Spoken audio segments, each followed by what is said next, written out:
बिस्मिल्लाहिर्रहमानिर्रहीम। अस्सलामुअलैकुम दोस्तों, उम्मीद आप सब खैर वाफियत से होंगे। सुल्तान अलाउद्दीन ख्वारज़म शाह पार्ट 8। जोज़न और कैरिश दोनों कसर के एक कमरे में दाखिल हुई। जिस कमरे में वो दाखिल हुई थी वो कैरिश की ख्वाबगाह थी। दोनों नशिस्तों पर बैठ गई। फिर गुफ्तगू का आगाज जोज़न ने किया और कैरिश को मुखातिब करके कहने लगी, कैरिश मेरी बहन, शहाबुद्दीन की जुर्रत और उसकी शुजाअत और उसकी कारगुजारी काबिल तारीफ है।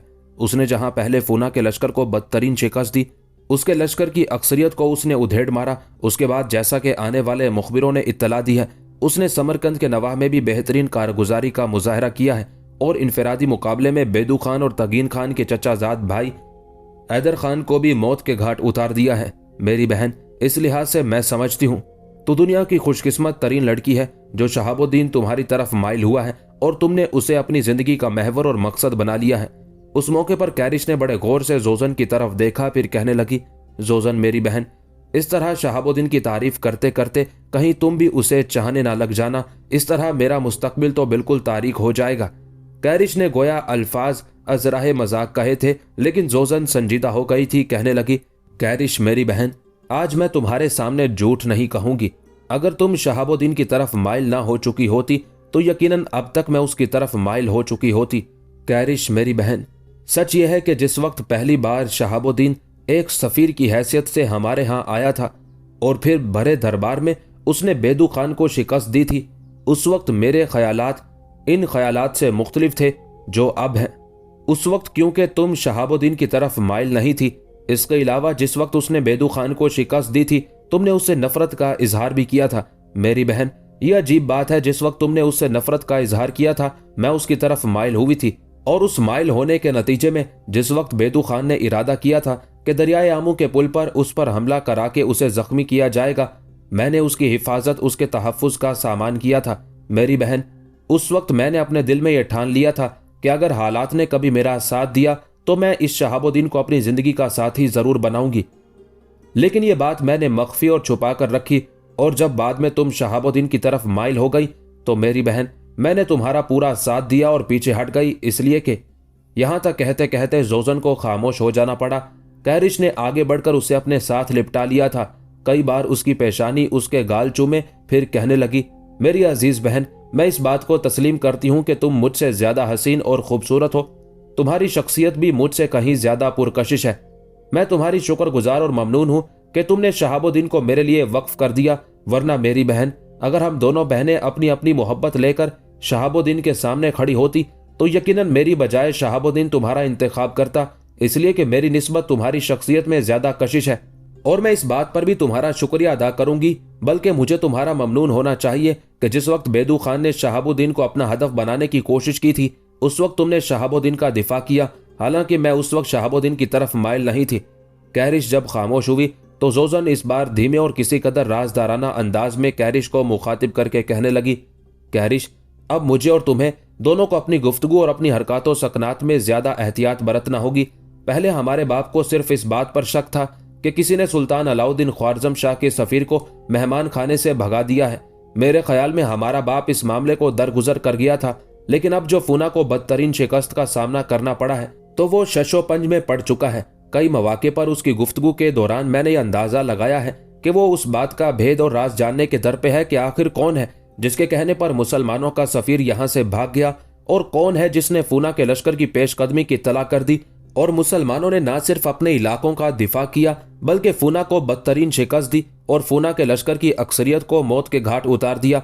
यहां तक कहने के बाद जोज़न रुकी, कुछ सोचा, फिर अपना मुंह कैरिश के कान के करीब ले गई और बड़ी अपनायत में कहने लगी, कैरिश, अगर किसी मौके पर हमारे बाप को यह खबर हो गई कि इन कामों में हम दोनों मुलव्विस हैं तो याद रखना हमारा बाप बड़ी सख्ती से हमारे खिलाफ हरकत में आएगा और हमारे और उसके दरमियान जो रिश्ता है उसे यकसर ही फरामोश कर देगा और अखलात के लोगों के लिए हमें एक तरह से इबरत बनाकर रख देगा।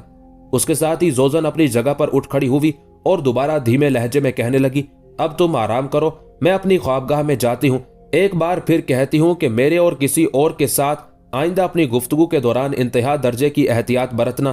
कैरिश भी अपनी जगह पर उठ खड़ी हुई, असबात में गर्दन हिलाई उसके बाद जोजन उसकी ख्वाबगाह से निकल गई थी, जबकि कैरिश फिर उसी नशिस्त पर बैठकर गहरी सोचों में खो गई थी। अलाउद्दीन ख्वारज़म शाह ने समरकंद को फतह करने के बाद चंद हफ्तों तक वहीं कायम किए रखा। शहर का नज़्मो नस्क उसने अपने तौर पर दुरुस्त किया। शहर के अंदर उस्मान खान के लश्कर के अलावा उसने अपना एक लश्कर भी मुतय्यन किया। शहर के अंदर नाजिम की हैसियत से अपने एक सालार को उसने मुकर्रर किया और उस्मान खान को अपने साथ ख्वारज़म ले गया था। सुल्तान अलाउद्दीन ख्वारज़म शाह उस्मान खान के किरदार से बेहद खुश और मुतमईन था कि उसने गौर खान का साथ छोड़कर उसका साथ देना पसंद किया है। लिहाजा उसके उस रवैये को देखते हुए सुल्तान ने उसकी इज्जत अफजाई का इरादा कर लिया था। सुल्तान अलाउद्दीन ख्वारज़म शाह उस्मान खान की उस कारगुजारी से खुश तो था ही कि समरकंद बड़ी आसानी से उसके हवाले कर दिया गया है। अब सुल्तान अलाउद्दीन उस्मान खान के साथ अपने ताल्लुकात, उसके साथ यगानगत और अपनायत को और ज्यादा गहरा करना चाहता था। चुनाचे उस्मान खान के ख्वारज़म शहर में कयाम के दौरान सुल्तान अलाउद्दीन ने अपनी हसीनो जमील बेटी खान सुल्तान की शादी उस्मान खान के साथ कर दी थी। उस शादी पर जश्न का समा बर्पा किया गया। पूरी सल्तनत में उस्मान के साथ उन ताल्लुकात को न सिर्फ पसंदीदगी की निगाह से देखा गया, बल्कि उस नए रिश्ते पर भी सब लोगों ने खुशी और मुसरत का इजहार किया। उसके बाद बड़े मुतमईन अंदाज में उस्मान खान ने कुछ अरसा सुल्तान अलाउद्दीन ख्वारज़म शाह के पास उसके मरकजी शहर ख्वारज़म ही में गुजारा था। जितना अरसा उस्मान खान ने शादी के बाद अलाउद्दीन ख्वारज़म शाह के पास उसके मरकजी शहर ख्वारज़म में गुजारा, उस अरसे से गौर खान और उसके सालारों ने पूरा फायदा उठाया। पहले फूना और उसके बाद तानिकों की शिकस्त और उनके लश्करियों के कत्लेआम ने उसकी अस्करी ताकत को काफी हद तक कमजोर और नातवा कर दिया था। अब गौर खान ने उस वक्फे से फायदा उठाते हुए बड़ी तेजी से न सिर्फ अपने लश्कर में इजाफा करना शुरू कर दिया था, बल्कि उसकी बेहतरीन तरबियत का भी उसने एहतमाम कर डाला था। इस तरह सुल्तान अलाउद्दीन ख्वारज़म शाह से अपनी शिकस्तों का बदला लेने के लिए गौर खान अपनी अस्करी तैयारियों को अपने अरूज पर ले गया था। कुछ अरसा ख्वारज़म में गुजारने के बाद उस्मान खान अपनी बीवी खान सुल्तान के साथ समरकंद की तरफ रवाना हुआ। उसकी रवानगी के वक्त सुल्तान अलाउद्दीन ख्वारज़म शाह ने अपने लश्कर के कुछ दस्ते भी उसके हमराह कर दिए थे और उन दस्तों को रवाना करने का मकसद ये था कि वो दस्ते पहला काम ये करेंगे कि उस्मान खान की हरकत और सकनात पर निगाह रखेंगे, दूसरे उसकी बेटी खान सुल्तान की हिफाजत का सामान भी करेंगे। दूसरी तरफ गौर खान को यह खबर हो गई थी कि उस्मान खान ने सुल्तान ख्वारज़म शाह की बेटी से शादी कर ली है और अब वो ख्वारज़म से निकलकर वापस समरकंद आ गया है। ये खबरें भी उस तक पहुंच गई थी कि उस्मान खान की गैर मौजूदगी में अलाउद्दीन ख्वारज़म शाह ने समरकंद की हिफाजत के लिए जो लश्कर और सालार मुकर्रर किया था वो वापस ख्वारज़म चला गया है। तब गौर खान ने एक बार फिर उस्मान खान पर जाल फेंकते हुए उसे अपनी गिरफ्त में लेने की कोशिश की थी और उस मकसद के लिए उसने अहकामात जारी कर दिए थे कि फूना उस्मान खान से गुफ्तगू करने के लिए समरकंद का रुख कर ले। फूना और उसकी बीवी यानी गौर खान की बड़ी बेटी जायसी एक रोज जोजन की ख्वाबगाह में दाखिल हुए। जोजन उस वक्त अपनी ख्वाबगाह में अकेली बैठी हुई थी।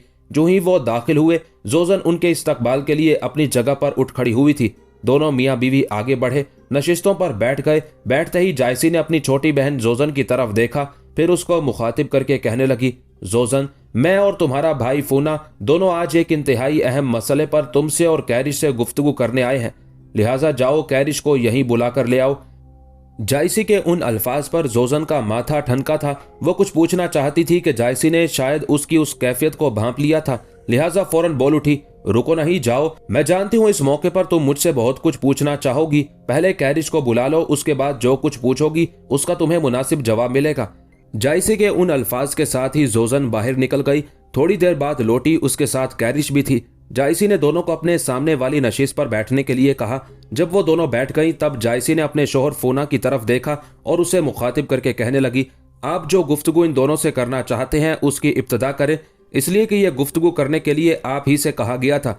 उस मौके पर फूना ने पहले मुस्कुराते हुए अपनी बीवी जायसी की तरफ देखा, फिर संभला, होंठों पर जबान फेरी। उसके बाद जोजन और कैरिश की तरफ देखते हुए कहने लगा, मेरी दोनों अजीज बहनों, जिस मौजू पर मैं तुम दोनों से गुफ्तगू करने लगा हूं उसका जवाब सोच समझ कर देना, इसलिए कि तुम्हारा नामुनासिब जवाब तुम्हारे बाबा को सख्ती करने पर भी मजबूर कर सकता है। फूना के उन अल्फाज के जवाब में जोजन और कैरिश ने एक दूसरे की तरफ बड़े गौर से देखा था। दोनों के चेहरे पर फिक्रमंदी के आसार नमूदार हो गए थे।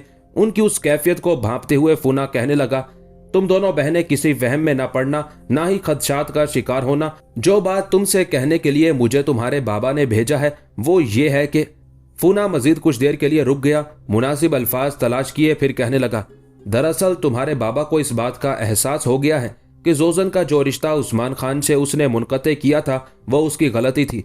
उस्मान खान को जब जोजन का रिश्ता देने से इनकार किया गया तो वह बददिल हो गया और हमारा साथ देने की बजाय उसने मुसलमानों के सुल्तान अलाउद्दीन ख्वारिज़म शाह का साथ दिया। और अब जो सूरत हाल हमारे सामने आई है वो ये है कि उस्मान खान कुछ अरसे के लिए मुसलमानों के सुल्तान अलाउद्दीन के साथ ख्वारिज़म चला गया था। चूंकि उस्मान खान ने बाखुशी समरकंद को ख्वारिज़म शाह के हवाले किया था, लिहाजा उसकी कारगुजारी से ख्वारिज़म शाह खुश था और उसी खुशी की बिना पर सुल्तान अलाउद्दीन ख्वारिज़म शाह ने अपनी बेटी खान सुल्तान की शादी उस्मान खान से कर दी है। अब अपनी बीवी को लेकर उस्मान खान समरकंद पहुंच चुका है। अब तुम्हारे बाबा का मेरे लिए ये हुक्म है कि मैं अपने चंद करीबी साथियों के साथ समरकंद का रुख करूं, वहां उस्मान खान से मिलूं और उसे ये पेशकश करूं कि हम न सिर्फ उसे जोजन का रिश्ता देने के लिए तैयार हैं बल्कि हम कैरिश का रिश्ता देने पर भी आमादगी जाहिर करते हैं। फूना के उन अल्फाज पर कैरिश का रंग पीला हो गया था।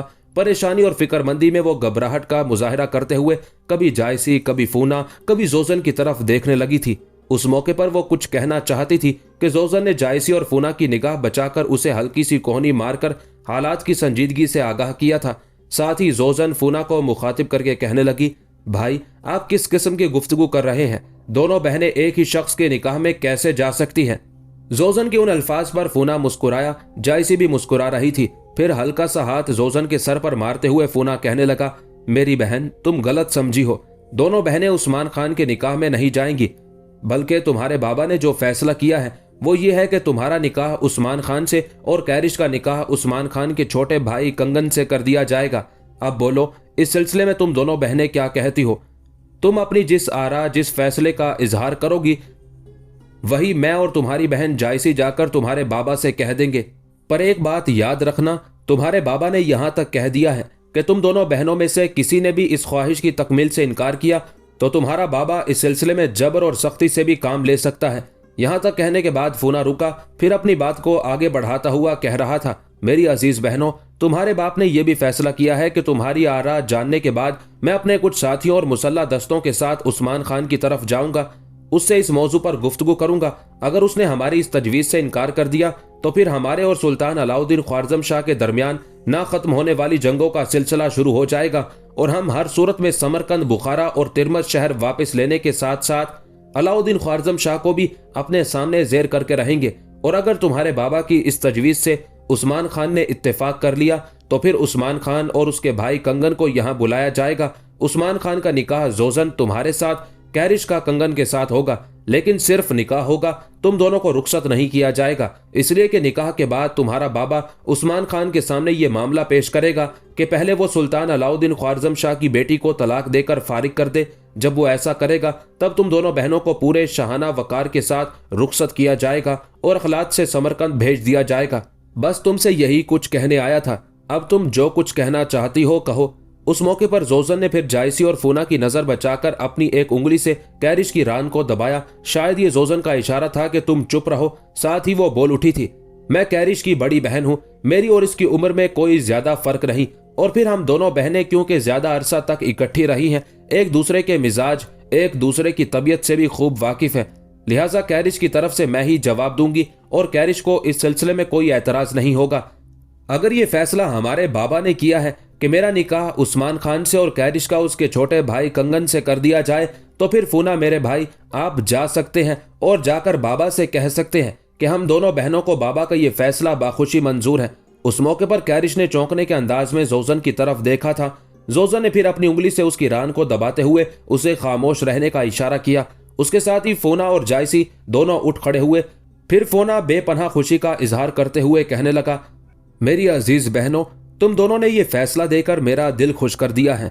अब मैं बाबा के पास जाता हूँ, उसे तुम दोनों के इस फैसले से आगाह करता हूँ और मुझे उम्मीद है कि तुम्हारा ये फैसला सुनकर बाबा मुझे आज ही अपने मुहाफिज दस्तों के साथ समरकंद की तरफ रवाना कर देंगे।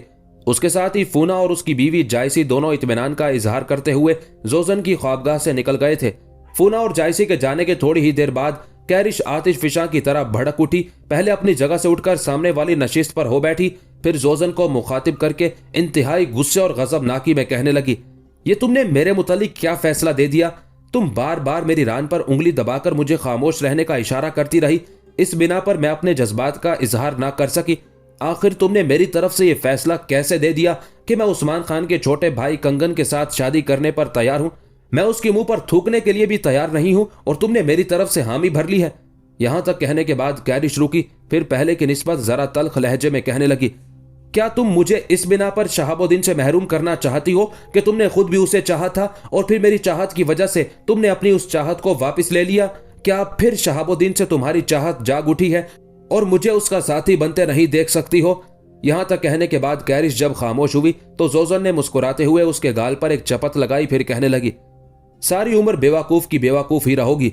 इस मौके पर अगर तुम कंगन के साथ शादी करने से इनकार कर देती तो याद रखना बाबा तुम्हारे इस फैसले के खिलाफ एक तूफान खड़ा कर देते। तुमने फोना की गुफ्तगू सुनी ना थी? उसने आते ही कह दिया था कि बाबा ने जो फैसला किया है, अगर उस फैसले से हमने रूगर्दानी की या उस फैसले को हमने मानने से इनकार कर दिया तो बाबा हम दोनों पर सख्ती भी कर सकते हैं। मेरी अजीज बहन, मैंने तुम्हारे जज्बात, तुम्हारी मोहब्बत के खिलाफ कोई फैसला नहीं किया। अगर मैंने तुम्हारे जज्बात के खिलाफ ही कोई कार्रवाई करनी होती तो मैं शुरू से ही शहाबुद्दीन की तरफ रागिब रहती, उसे अपनी जिंदगी का मरकज बना लेती। लेकिन मैंने तुम्हारी वजह से अपनी मोहब्बत में पसपाई इख्तियार की। अब तुम मुझ पर ही शक करने लग गई हो। अब जो कुछ मैं कहने लगी हूं गौर से सुनना। बेवकूफ लड़की, मैंने सिर्फ तुम्हारी तरफ से हामी भरी है। देखो, हम दोनों बहनों के हाँ करने पर जहां बाबा मुतमईन रहेंगे वहां फूना पहले समरकंद का रुख करेगा। उसे पहले समरकंद तो जाने दो। हो सकता है उस्मान खान मेरा अपने लिए और तुम्हारा अपने भाई कंगन के लिए रिश्ता लेने से ही इनकार कर दे, इसलिए कि उसकी शादी अलाउद्दीन ख्वारजम शाह की बेटी खान सुल्तान से भी हो चुकी है। मेरा यह भी अंदाजा है कि वो किसी भी सूरत खान सुल्तान को तलाक देकर फारिग नहीं करेगा, इसलिए कि अगर वो ऐसा करता है तो सुल्तान अलाउद्दीन ख्वारजम शाह भड़क उठेगा, उसके खिलाफ उठ खड़ा होगा और उस्मान खान को जिंदा नहीं छोड़ेगा। अगर उस्मान खान इनकार कर देता है तो फिर तेरा और मेरा मसला भी हल हो जाएगा। इस वक्त बाबा मेरा रिश्ता उस्मान को और तुम्हारा रिश्ता कंगन को इसलिए देना चाहता है कि वो उस्मान खान को अलाउद्दीन ख्वारजम शाह से तोड़कर अपने साथ मिलाना चाहता है।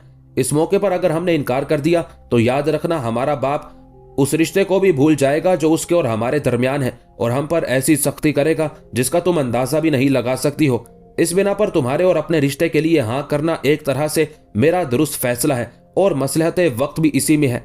यहां तक कहने के बाद जोजन रुकी, फिर सिलसिला कलाम आगे बढ़ाते हुए कह रही थी, मेरी बहन, अगर उस्मान खान ने मेरा और तुम्हारा रिश्ता लेने से इनकार कर दिया तो सारा मसला ही खत्म हो जाएगा। ना तुम्हें फिक्रमंद होने की जरूरत होगी, ना मैं परेशान होंगी। और अगर उसने मेरे और तुम्हारे रिश्ते के लिए हामी भर ली तो फिर हम कोई दूसरा कदम उठाएंगी।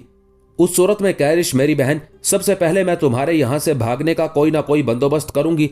मैं चाहूंगी कि तुम किसी ना किसी तरह यहां से भागकर शहाबुद्दीन के पास पहुंच जाओ। वहां तुम महफूज हो जाओगी और शहाबुद्दीन की साथी की हैसियत से पुरसकून जिंदगी बसर करोगी। जहां तक मेरा ताल्लुक है तो मुझे यह कुर्बानी देना होगी कि ना चाहते हुए भी उस्मान खान की बीवी बनूं। मैं चाहती हूं जब उस्मान खान सुल्तान अलाउद्दीन ख्वारजम शाह की बेटी खान सुल्तान को तलाक देने के बाद मुझसे शादी करेगा तो वो ज्यादा दिन जिंदा नहीं रहेगा। ख्वारजम शाह जरूर उसको मौत के घाट उतारेगा। ऐसी सूरत में बेवा होना मेरा मुकद्दर बनेगा। उसके बाद मैं कहीं गोशागिरी और तन्हाई की जिंदगी बसर करती रहूंगी। पर मैं खुलकर अपने बाप से इस रिश्ते से इनकार भी नहीं कर सकती। इनकार करूंगी तो कहां जाऊंगी? मेरी बहन, तुम्हारे सामने शहाबुद्दीन है जिसके पास जाकर तुम महफूज हो सकती हो। मेरे सामने शहाबुद्दीन जैसी कोई मंजिल नहीं है जहां जाकर मैं महफूज रह सकूंगी। लिहाजा समझती हूं कि जो फैसला मैंने अपने और तुम्हारे मुतालिक किया है उसी में हम दोनों की बेहतरी है। क्या तुम ये सारी गुफ्तगू सुनकर मेरे इस फैसले से इत्तेफाक करती हो? कैरिश जोजन की उस गुफ्तगू से किसी हद तक मुतमईन हो गई थी, फिर आगे बढ़ी, जोजन को गले लगाया और कहने लगी, जोजन मेरी बहन, मुझे माफ करना, मैंने तुम्हारे लिए सख्त अल्फाज इस्तेमाल किए थे।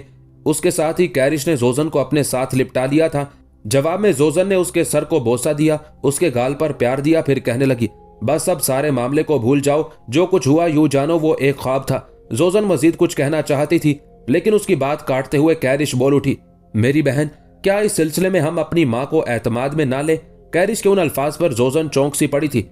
घूरने के अंदाज में उसकी तरफ देखा, साथ ही उसकी आवाज बुलंद हुई थी, कैरिश मेरी बहन, भूल कर भी ऐसी गलती मत करना। तुम जानती हो हमारी माँ हमारे बाप पर अंधा एतमाद और भरोसा रखती है। माजी के बहुत से वाकया तुम्हारे जहन में महफूज होंगे जब हमने कभी सच्ची बात भी कही और हमारे बाप ने कोई ऐसा मशवरा दिया जो गलती पर मबनी था और जिसमें हमारा नुकसान था, तो हमारी माँ ने हमेशा आंखें बंद करके अंधे भरोसे से काम लेते हुए हमेशा हमारी मुखालफत ही की। इस बिना पर मैं तुम्हें तनबीह करती हूँ कि भूलकर इस बात की भनक भी माँ के कानों में ना पड़ने देना। अगर ऐसा तुम करोगी तो याद रखना शहाबुद्दीन से हमेशा के लिए महरूम हो जाओगी। मेरा यह भी अंदाजा है अगर तुमने इस मामले में अम्मा से मशवरा करने की कोशिश की तो अम्मा सारा मामला बाबा के सामने पेश कर देगी और फिर तुम्हारी हालत बड़ी बुरी होगी। मैं अभी से कह सकती हूँ कि अगर तुम्हारे हालात बाबा पर खुल गए तो वो तुम पर पहरा बिठा देंगे, तुम्हें कहीं नहीं जाने देंगे, और अगर ऐसा हुआ तो फिर तुम्हारी मंजिल शहाबुद्दीन मसूद नहीं रहेगा, कंगन होगा। जोजन की उस गुफ्तगू से कैरिश मुतमईन और खुश हो गई थी। फिर कहने लगी, अच्छा मेरी बहन, लानत भेजो इस मामले पर। यह राज हम दोनों बहनें आपस में ही रखेंगी, अम्मा से इस सिलसिले में मशवरा नहीं करेंगी। बल्कि मैं तो कहती हूँ कि इसकी भनक हमारी बहन जायसी और उसके शोहर फोना को भी नहीं होनी चाहिए। कैरिश के खामोश होने पर जोजन मुस्कुराई और कहने लगी, तुम ठीक कहती हो। साथ ही जोजन कैरिश का हाथ पकड़ते हुए उठ खड़ी हुई और कहने लगी, अब इन बातों को भूल जाओ, आओ अस्तबल की तरफ चलें कि हमारा घुड़दौड़ का वक्त हो गया है। कैरिश ने जोजन के उन अल्फाज से इत्तेफाक किया था, जस्त लगाने के अंदाज में वो भी उठ खड़ी हुई थी। पहले दोनों बहनों ने घुड़दौड़ की तैयारी की, फिर वो दोनों अस्तबल का रुख कर रही थी। हाकिम समरकंद उस्मान खान एक रोज अपने छोटे भाई कंगन और दूसरे कुछ रुफाका के साथ बैठा किसी मौजू पर गुफ्तगू कर रहा था कि ऐसे में उसका एक सालार उसके कमरे के दरवाजे पर नमूदार हुआ। फिर उस्मान खान को मुखातिब करके कहने लगा, खिता के तुर्कों के बादशाह गौर खान का दामाद फूना यहाँ आया है और आपसे मुलाकात करने का ख्वाहिशमंद है। फूना का नाम सुनकर उस्मान खान और उसका छोटा भाई कंगन दोनों चौंके थे। लम्हा भर के लिए दोनों ने गौर से एक दूसरे की तरफ देखा, फिर कोई फैसला किया। यहाँ तक कि उस्मान खान अपने उस सालार को मुखातिब करके कहने लगा, फूना अकेला है या उसके साथ कुछ साथी भी हैं? इस पर सालार कहने लगा, उसके साथ काफी मुसल्ला साथी हैं जिन्हें हमारा एक सालार मुस्तकर की तरफ ले गया है। फूना इस वक्त अकेला है और आपसे मिलने का ख्वाहिशमंद है। उस्मान खान के पास उस वक्त जो उसके साथी बैठे हुए थे, हाथ के इशारे से उसने उन्हें फारिग कर दिया था, लिहाजा उसका इशारा पाते ही वो वहां से निकल गए थे। जबकि उस्मान खान ने अपने भाई कंगन खान को वहीं बैठे रहने का इशारा दिया था। उसके बाद उस्मान खान उठा। जब वो उस कमरे से बाहर निकला तो बाहर फूना खड़ा था। उसे देखते ही उस्मान मुस्कुरा दिया, आगे बढ़कर उसे गले लगा लिया, फिर उसका हाथ पकड़कर उस कमरे में ले गया। उसे देखते ही कंगन भी खड़ा हो गया था। कंगन भी आगे बढ़कर फूना से गले मिला। फिर दोनों भाइयों ने फूना को उन नशिस्तों के दरमियान बिठा लिया जहां वो पहले बैठे हुए थे। गुफ्तगू का आगाज खुद उस्मान खान ने ही किया और फूना की तरफ देखते हुए कहने लगा, फूना, तुम्हारा आना किसी इल्लत किसी मकसद के बगैर नहीं, पर मैं ये भी जानता हूं कि तुम किस मकसद के लिए आए हो। उस मौके पर फूना ने घूरने के अंदाज में उसकी तरफ देखा, फिर कहने लगा, अगर तुम जान चुके हो कि मैं किस गरज से आया हूं तो फिर गुफ्तगू का आगाज करो। उस्मान खान, तुम एक अरसे से मेरे दोस्त चले आ रहे हो। मैं जो कुछ भी करूंगा तुम्हारी बेहतरी भलाई के लिए करूंगा। अब मेरी आमद पर तुमने जो कुछ अंदाजा लगाया है उसका इजहार करो, फिर जो मैं कहना चाहता हूं वो कहूंगा। उस मौके पर उस्मान खान ने कुछ सोचा, फिर कहने लगा, तुम्हारी आमद से मैं ये अंदाजा लगाता हूं कि तुम्हारे बादशाह गौर खान को मेरी शादी का इल्म हो गया है। फूना, जहां तक समरकंद का ताल्लुक है तो ये खबर अब बहुत पुरानी हो चुकी है। मैं ये भी जानता हूं कि समरकंद के सुल्तान ख्वारजम शाह के हाथों फतह होने के बाद एक अरसा मैं ख्वारजम में रहकर आया हूं और वहां मैंने सुल्तान की बेटी से शादी भी कर ली है। अब वो मेरी बीवी की हैसियत से मेरे साथ ही रह रही है। नाम उसका खान सुल्तान है। फूना, गौर खान को इस बात का सदमा और दुख तो होना चाहिए कि समरकंद उसके हाथों से निकल गया, लेकिन यकीनन उसे इस बात का दुख और अफसोस नहीं होगा कि मैंने सुल्तान अलाउद्दीन ख्वारजम शाह की बेटी से शादी कर ली है। उस्मान खान यहां तक कहने के बाद रुका, कुछ सोचा। उसके बाद वो फूना की तरफ देखते हुए कहने लगा, फूना, मैं ये भी जानता हूं कि जितना अरसा मैंने समरकंद से बाहर ख्वारजम में कयाम किया है, इस दौरान तुम्हारे बादशाह गौर खान ने अपनी अस्करी तैयारियों को अपने अरूज पर पहुंचा दिया था और उस अरसे में उसने अपनी अस्करी कुव्वत और ताकत को बहाल कर लिया है। अब फिर उसकी ताकत अपने अरूज और जोबन पर आ चुकी है। मुझे ये भी खबरें मिल चुकी हैं कि गौर खान अब आने वाले दौर में पूरी ताकत और कुव्वत के साथ सुल्तान अलाउद्दीन ख्वारजम शाह के खिलाफ हरकत में आएगा। अगर ऐसा हुआ तो मुझे तो नुकसान पहुंचेगा ही, गौर खान भी तबाही और बर्बादी के तूफान से महफूज ना रह सकेगा। फूना, अगर तुम मुझे यह धमकी देने आए हो कि मैं पहले की तरह समरकंद शहर को गौर खान के तहत कर दूं और उसके एक आमिल की हैसियत से काम करूं, तो मैं तुम पर इंकशाफ करूं कि मैं तो बड़ी नरमी बड़ी फरमा बरदारी के साथ गौर खान के एक आमिल की हैसियत से काम कर रहा था। समरकंद को मैंने उसका मती और फरमा बरदार बनाकर रखा था, लेकिन उन ताल्लुकात के दरमियान दरार खुद गौर खान ने पैदा की। उन ताल्लुकात के सामने दीवार गौर खान ने ही खड़ी की। उसने पहले मुझे अपनी बेटी जोजन का रिश्ता दिया, उसके बाद कोई वजह बताए बगैर ये रिश्ता मुनक़ते कर दिया। अगर वो मुझे अपनी बेटी का रिश्ता देकर वजह बताए बगैर मुनक़ते कर सकता है तो मैं भी समरकंद के हाकिम की हैसियत से उसे वजह बताए बगैर समरकंद उसकी अमलदारी से निकालकर सुल्तान अलाउद्दीन ख्वारजम शाह की अमलदारी में शामिल कर सकता हूं और मुझे ऐसा करने का हक हासिल है। यहाँ तक कहने के बाद उस्मान खान रुक गया था। जब तक वो बोलता रहा फूना चुपचाप बैठा रहा, बस गाहे बगाहे हल्की हल्की मुस्कुराहट में उसकी तरफ देख लेता था। जब उस्मान खान खामोश हुआ तब फूना ने उसकी तरफ देखा, फिर कहने लगा, मजीद कुछ कहना चाहते हो या अपने दिल की भड़ास निकालकर जो कुछ कहना चाहते थे कह चुके हो? जवाब में उस्मान खान भी मुस्कुराया और कहने लगा, नहीं फूना, मैंने जो कुछ कहना था कह चुका, अब तुम कहो क्या कहना चाहते हो। फूना ने खनकारते हुए गला साफ किया। उचटती हुई एक निगाह बारी बारी उसने उस्मान खान और कंगन पर डाली। उसके बाद कहने लगा, मेरे दोनों अजीज भाइयों, मैं तुम्हारे लिए अच्छी खबरें लेकर आया हूं। उस्मान खान, जहां तक तुम्हारा यह अंदाजा है कि हमारे बादशाह ने अपनी अस्करी ताकत और कुव्वत को बहाल कर लिया है, तो तुम्हारा यह अंदाजा गलत नहीं है। लेकिन वो किसी भी मौके पर किसी भी सूरत में अपनी अस्करी कुव्वत को तुम्हारे खिलाफ इस्तेमाल नहीं करेगा। उसने जो जोजन का रिश्ता तुमसे मुनक़ते किया था, अपने उस फेल, अपने उस अमल पर वो नादिम है। उसे अपनी गलती का भी एहसास हो गया है। अब मुझे उसने अपनी उस गलती का अजाला करने के लिए ही भेजा है।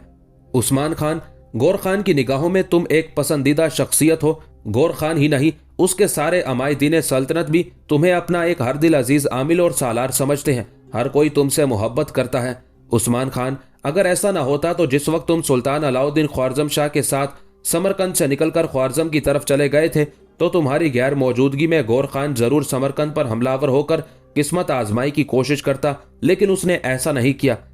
अब जबकि गौर खान की ताकत और कुव्वत अपने अरूज पर आ गई है, तब भी वो तुम्हारे खिलाफ हरकत में आ सकता था। उस्मान खान, समरकंद हमारे कई मुस्तकर से करीब पड़ता है, जबकि ख्वारज़म इससे दूर है।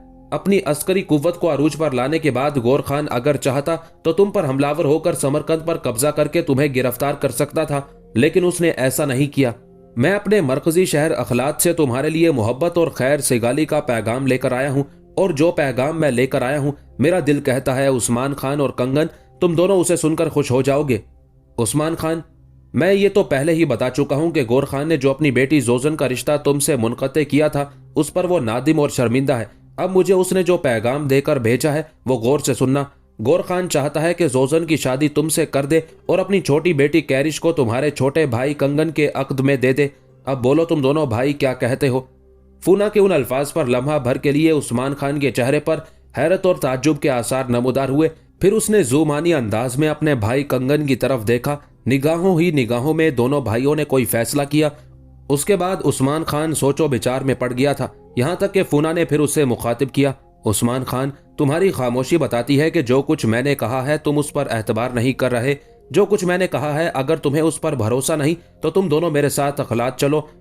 मैं तुम दोनों की सलामती, तुम दोनों के तहफ़्फ़ुज़ का जामिन होगा। वहां तुम दोनों भाइयों का निकाह जोजन और कैरिश से होगा। लेकिन एक बात मैं तुम पर वाज़े कर दूं कि फिलहाल तुम दोनों भाइयों का निकाह होगा। जोजन और कैरिश को रुखसत करके तुम्हारे साथ नहीं भेजा जाएगा। निकाह करने के बाद तुम दोनों भाई वापस समरकंद आ जाओगे। गौर खान चाहता है कि जब तुम अपनी पहली बीवी यानी सुल्तान अलाउद्दीन ख्वारज़म शाह की बेटी को फारिग कर दोगे तो फिर जोजन को तुम्हारे पास समरकंद भेज दिया जाएगा।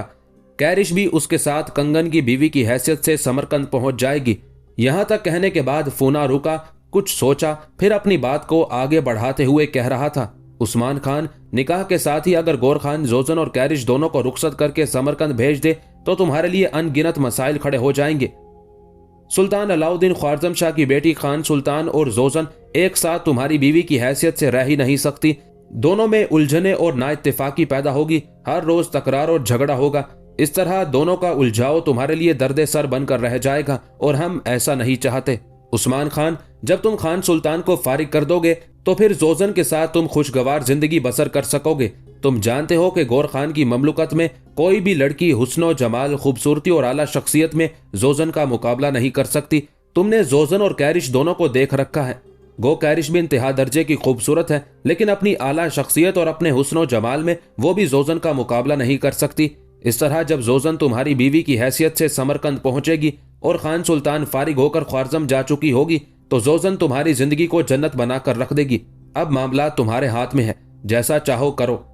फूना की उस गुफ्तगू के जवाब में कुछ देर तक उस्मान खान खामोश रहा। उसकी खामोशी को देखते हुए फूना फिर बोल उठा, जहां तक मेरा अंदाजा है अब तुम इन सोचों में पड़ गए होगे कि जब तुम दोनों मेरे साथ निकाह के लिए हमारे मरकजी शहर अखलात जाओगे तो कहीं गौर खान तुम दोनों के खिलाफ कोई तादीबी कार्रवाई ना करे और अपनी बेटियां तुम दोनों के निकाह में देने की बजाय कहीं तुम्हें जिंदान में न डाल दे। उस्मान खान, मुझ पर एतमाद करो, गौर खान हरगिज ऐसा नहीं करेगा। अगर वो ऐसा करेगा तो मैं तुम दोनों का साथ दूंगा, और जिस तरह तुम चाहो मैं कसम खाकर कह सकता हूं कि इस मामले में गौर खान बिल्कुल मुखलिस है और बड़ी नेक नियति के साथ अपनी दोनों बेटियों को तुम दोनों के निकाह में देना चाहता है। फूना जब खामोश हुआ तब उस्मान खान तफक्कुरात का इजहार करते हुए कहने लगा, मैं इस बात से खौफजदा नहीं हूं कि जब मैं और कंगन तुम्हारे साथ अखलात जाएंगे तो गौर खान अपनी बेटियों के रिश्ते देने की बजाय हमें जिंदान में डाल देगा, बल्कि मैं तो इस वजह से फिक्रमंद हूं कि मैं खान सुल्तान को फारिग करने का क्या बहाना बनाऊं। जवाब में फूना भी कुछ देर खामोश रहा, कुछ सोचता रहा, फिर कहने लगा, उस्मान खान, ये मामला कोई इतना पेचीदा और मुश्किल नहीं है। तुम आहिस्ता आहिस्ता खान सुल्तान के हर काम में कीड़े निकालना शुरू कर दो, उसकी हर बात, उसके हर फेल पर तनकीद करो। आहिस्ता आहिस्ता उसके और तुम्हारे दरमियान तनाव, तकरार और एक उलझन पैदा होती चली जाएगी, और उसी उलझन को तुम तूल देते जाओ, खान सुल्तान से बार बार नफरत का इजहार करते चले जाओ। इस तरह मामला खुद ही भागता हुआ तलाक की नौबत तक पहुंच जाएगा। अब बोलो तुम क्या कहते हो। उस्मान खान ने कुछ सोचा, फिर कहने लगा, फूना, जो तजवीज़ तुम लेकर आए हो वो अच्छी है, लेकिन इस मौके पर मैं भी एक तजवीज़ पेश करता हूँ। वो ये कि पहले मैं तुम्हारे साथ अखलात जाऊंगा, मेरा भाई कंगन यहीं रहेगा। मेरी बीवी खान सुल्तान तुम्हें नहीं जानती, लिहाजा उसे खबर नहीं होगी कि कौन मुझसे मिलने आया है, और ना उसे बताया जाएगा कि गौर खान का दामाद यहाँ आया है। तुम 2 दिन यहाँ कयाम करो। इस दौरान मैं खान सुल्तान से कहूंगा कि मैं कुछ अस्करी अमूर के सिलसिले में समरकंद से चंद दिन के लिए बाहर रहना चाहता हूँ। मेरी गैर मौजूदगी में कंगन यहाँ के सारे काम को संभालेगा और मैं जल्द ही लौट आऊंगा। इस तरह उससे मैं ये बहाना करके तुम्हारे साथ अखलात जाऊंगा, जोजन से निकाह करके वापस आ जाऊंगा। उसके बाद मैं खान सुल्तान के साथ तनाव और उलझाव का मामला शुरू कर दूंगा। इस दौरान मैं कंगन को अखलात भेज दूंगा, वहां इसका निकाह कैरिश से हो जाएगा और ये वापस आ जाएगा। फिर जब मेरे और खान सुल्तान के ताल्लुकात कशीदा हो जाएंगे और ये कशीदगी अपने अरूज पर पहुंच जाएगी तो मैं खान सुल्तान को तलाक देकर वापस नहीं भेजूंगा, किसी तरीके से उसका खात्मा करने की कोशिश करूंगा, और उसके खात्मे के बाद सुल्तान अलाउद्दीन ख्वारज़म शाह को यह कहला भेजा जाएगा कि खान सुल्तान घोड़े से गिरकर हलाक हो गई है। इस तरह सुल्तान अलाउद्दीन ख्वारज़म शाह अपनी बेटी का इंतकाम लेने के लिए मेरे खिलाफ कोई तादीबी कार्रवाई नहीं करेगा। खान सुल्तान भी रास्ते से हट जाएगी, जो पेशकश तुम लेकर आए हो उसकी भी तकमील हो जाएगी। इसके बाद मैं सुल्तान अलाउद्दीन ख्वारज़म शाह से ताल्लुकात बिल्कुल मुनक़ते कर लूंगा। समरकंद उसकी अमलदारी से निकालकर गौर खान की अमलदारी में शामिल करने का ऐलान कर दूंगा, और जोजन और कैरिश दोनों को ब्याह कर हम समरकंद ले आएंगे, और जिस तरह मैं और गौर खान माजी में मिलकर समरकंद और दूसरे शहरों का तहफ़्फ़ुज़ करते रहे हैं, इसी तरह समरकंद की हिफाजत का इंतजाम कर लेंगे। उस्मान खान की उस गैर जिम्मेदाराना गुफ्तगू पर फूना बड़ा मुतमईन और खुश हुआ था। अपनी खुशी और इत्मीनान का इजहार करते हुए आगे बढ़कर उसने उस्मान खान को गले लगा लिया था। उस मौके पर उस्मान खान और कंगन भी बेहद खुशी का इजहार कर रहे थे। फिर फूना अलहदा हुआ और उस्मान खान को मुखातिब करके कहने लगा, इस वक्त मेरी खुशी की कोई इंतहा नहीं है। मैं जिस मकसद के लिए आया था उसमें कामयाब हुआ हूँ, लिहाजा मेरे अजीज भाई, मैं यहाँ कयाम नहीं करूंगा, फौरन वापस जाना चाहूंगा और गौर खान से जाकर कहूंगा कि जो मुहिम उसने मेरे जिम्मे की थी उसे मैंने कामयाबी के साथ सर कर लिया है। इस पर उस्मान खान ने ताज्जुब से फूना की तरफ देखा और कहने लगा, फूना, चंद दिन तो हमारे यहाँ रुको, कयाम करो, हमें खिदमत और तवाज़ो का मौका दो। फूना ने मुस्कुराते हुए नफी में गर्दन हिलाई और कहने लगा, मेरे भाई, ना मैं थका हुआ हूँ ना ही मेरे साथी और हमारे घोड़े पिछली मंजिल पर हम आराम कर चुके हैं। मैं अभी यूं जानो तुम दोनों भाइयों के पास से उठकर वापसी का सफर शुरू कर दूंगा। तहम इस मौके पर मैं ये पूछना चाहता हूँ, क्या तुम भी मेरे साथ अखलात का रुख करोगे ताकि तुम्हारे और जोजन के निकाह का एहतमाम कर दिया जाए। फूना के उस इस्तिफसार पर उस्मान खान ने कुछ सोचा, फिर कहने लगा, फूना, अगर तुम आज ही जाने का इरादा कर चुके हो तो फिर मैं तुम्हारा साथ नहीं दूंगा। मुझे समरकंद से अखलात की तरफ जाने के लिए चंद दिन की मोहलत चाहिए। इस सिलसिले में मैं अपनी बीवी खान सुल्तान से बात करके उसे मुतमईन करके उसके बाद मैं अखलात का रुख करूंगा। उस्मान खान के उन अल्फाज के जवाब में फूना कहने लगा, उस्मान खान, अगर ये बात है तो फिर मुझे अपने हाथ से एक तहरीर लिख दो जिसमें मेरे साथ होने वाली गुफ्तगू की तफसील तहरीर कर दो, ताकि मैं वो तहरीर गौर खान को दिखाकर उसे मुतमईन कर सकूं। इस तरह तुम्हारी तरफ से उसका दिल साफ हो जाएगा। उस्मान खान ने उसे कबूल कर लिया। फूना को उसने अपने हाथ से तहरीर लिख दी। ये तहरीर उसने गौर खान के नाम लिखी, जिसमें अपनी माजी की गलतियों की माफी मांगने के साथ साथ आइंदा के लिए उसने गौर खान का मती और फर्मा बरदार रहने का अहद किया था, और साथ ही उसकी बेटी जोजन से शादी करने पर भी आमादगी का इजहार कर दिया था। इस तरह फूना वो तहरीर लेकर समरकंद से वापस अखलात की तरफ चला गया था। चंद दिन का वक्फा डालकर उस्मान खान भी अखलात की तरफ गया। गौर खान की खिदमत में हाजिर हुआ और उससे अपने गुज़िश्ता रवैये की माफी मांगी और गौर खान ने खुश होकर अपनी बेटी जोजन का निकाह उससे कर दिया था, लेकिन रुखसती बाद में करने का वादा किया। उस सूरत हाल को मुअर्रिखीन ने बड़ी तफसील के साथ कुछ इन अल्फाज में बयान किया है। उस्मान खान ने गौर खान से नदामत का इजहार किया। उसने गौर खान से बजरिया खतो खिताबत माजरत भी की। गौर खान को जो सुल्तान अलाउद्दीन के हाथों शिकस्त हुई थी उस पर रंज और अफसोस का इजहार किया। मुअर्रिखीन मजीद लिखते हैं कि उस्मान खान की माजरत और उसके रवैये को गौर खान ने गनीमत जाना और अपनी बेटी को उसके निकाह में दे दिया। मुअर्रिखीन ये भी लिखते हैं कि उस्मान खान और गौर खान के बिगाड़ की वजह यही थी कि गौर खान ने उस्मान खान की शादी की दरख्वास्त को मुस्तरद कर दिया था और वो एक तरह से नाराज होकर सुल्तान अलाउद्दीन ख्वारज़म शाह से मिल गया था। अब चूंकि गौर खान की बेटी से शादी की उसकी देरीना ख्वाहिश पूरी हो गई थी, तो निकाह के बाद जब वो वापस समरकंद आया तो उसने सुल्तान अलाउद्दीन ख्वारज़म शाह की बेटी खान सुल्तान से नफरत का इजहार करना शुरू कर दिया था। मुअर्रिखीन ये भी लिखते हैं कि उस सूरत हाल के नतीजे में उस्मान खान ने सुल्तान अलाउद्दीन ख्वारज़म शाह की बेटी से बदसलूकी करना शुरू कर दी। चुनाचे उस बेगुनाह लड़की की जान उस्मान खान के सलूक से अजाब में आ गई थी। तुर्किस्तान का तातारी बादशाह कशली खान एक रोज अपने भाई बगरिश खान, अपने बड़े सालारों दाद बेग और तफ्तार खान के अलावा कुछ दूसरे सालारों और अपनी ममलुकत के सरकर्दा लोगों के साथ बैठा हुआ था। कुछ देर अपने सामने बैठे सारे साथियों का जायजा लेता रहा, फिर खुशी का इजहार करते हुए कहने लगा, माजी में खिता के तुर्कों के बादशाह गौर खान ने हमारे बहुत से इलाकों पर कब्जा कर लिया था। हमने कई मौके पर उससे टकराकर अपने इलाके वापस लेना चाहे, लेकिन हमारी बदकिस्मती कि हमें उसमें कामयाबी हासिल ना हुई। अब मेरे ख्याल में वक्त आ गया है कि हम गौर खान पर ज़रब लगाएं और माजी में अपनी ताकत और कुव्वत के बलबूते पर जो इलाके उसने हमारे आबाओ अजदाद और हमसे छीने हैं वो उससे वापस लेने के साथ साथ उसके कुछ इलाकों पर भी कब्जा करने की कोशिश करें। यहाँ तक कहने के बाद कशली खान जब रुका तब उसकी सल्तनत का कोई अहम रुकन अपनी जगह पर उठा और कशली खान को मुखातिब करके कहने लगा, कशली खान, मैं समझता हूँ गौर खान पर ज़रब लगाने के लिए इससे बेहतर मौका हमें कभी मुयस्सर ना होगा। सुल्तान अलाउद्दीन ख्वारज़म शाह ने न सिर्फ गौर खान से तिरमज, बुखारा और समरकंद जैसे अहम शहर छीन लिए हैं, बल्कि कई मौके पर उसके बहुत से लश्करों को पे दर पे शिकस्तें देकर उसकी अस्करी हैसियत को भी कमजोर कर दिया है। मुसलमानों के सुल्तान अलाउद्दीन ने गौर खान के लश्कर को कभी तिरमज शहर से बाहर, कभी बुखारा और कभी समरकंद के नवाह में बदतरीन शिकस्तें दी। हत्ता कि उसने जो अपना एक बहुत बड़ा लश्कर अपने दामाद फूना की सरकर्दगी में अलाउद्दीन की सल्तनत में दाखिल होने के लिए रवाना किया था, उस लश्कर की भी अक्सरियत को मुसलमानों ने मौत के घाट उतार दिया। और फिर हद ये कि गौर खान ने जो उससे भी बड़ा लश्कर समरकंद में सुल्तान अलाउद्दीन ख्वारज़म शाह पर ज़रब लगाने के लिए भेजा था, उसमें से भी बहुत सौ को मौत के घाट उतार दिया गया। हत्ता कि गौर खान के लश्करियों के सालारे आला तानिकों को भी गिरफ्तार करके सुल्तान अलाउद्दीन ख्वारज़म शाह ने अपने मरकजी शहर ख्वारज़म भेज दिया। अब चूंकि एक तरह से सुल्तान अलाउद्दीन ख्वारज़म शाह ने गौर खान की कमर तोड़ कर रख दी है, लिहाजा इस वक्त अगर हम अपने लश्कर के साथ हरकत में आए और गौर खान पर हमलावर हों तो गौर खान को बदतरीन शिकस्त देकर हम उससे न सिर्फ अपने इलाके वापस ले सकते हैं बल्कि उसके कुछ इलाकों पर भी कब्जा करने में कामयाब हो सकते हैं। यहाँ तक कहने के बाद कशली खान की सल्तनत का वो रुकन जब खामोश हुआ तब कशली खान का बड़ा सालार तफ्तार खान अपनी जगह पर उठा। सल्तनत के जिस रुकन ने यह मशवरा दिया था चंद सानियों तक बड़े गौर से उसकी तरफ देखा, फिर कशली खान को मुखातिब करके कहने लगा, मेरे अजीज साथी ने जो मशवरा दिया है मैं समझता हूँ ये कतई तौर पर नामुनासिब है। अगर कोई ये ख्याल करता है कि सुल्तान अलाउद्दीन ख्वारज़म शाह के हाथों शिकस्त खाने के बाद गौर खान की अस्करी कुव्वत में कमजोरी और नातवानी के आसार पैदा हो गए हैं तो यह अपने आप को फरेब देने के अलावा कुछ नहीं।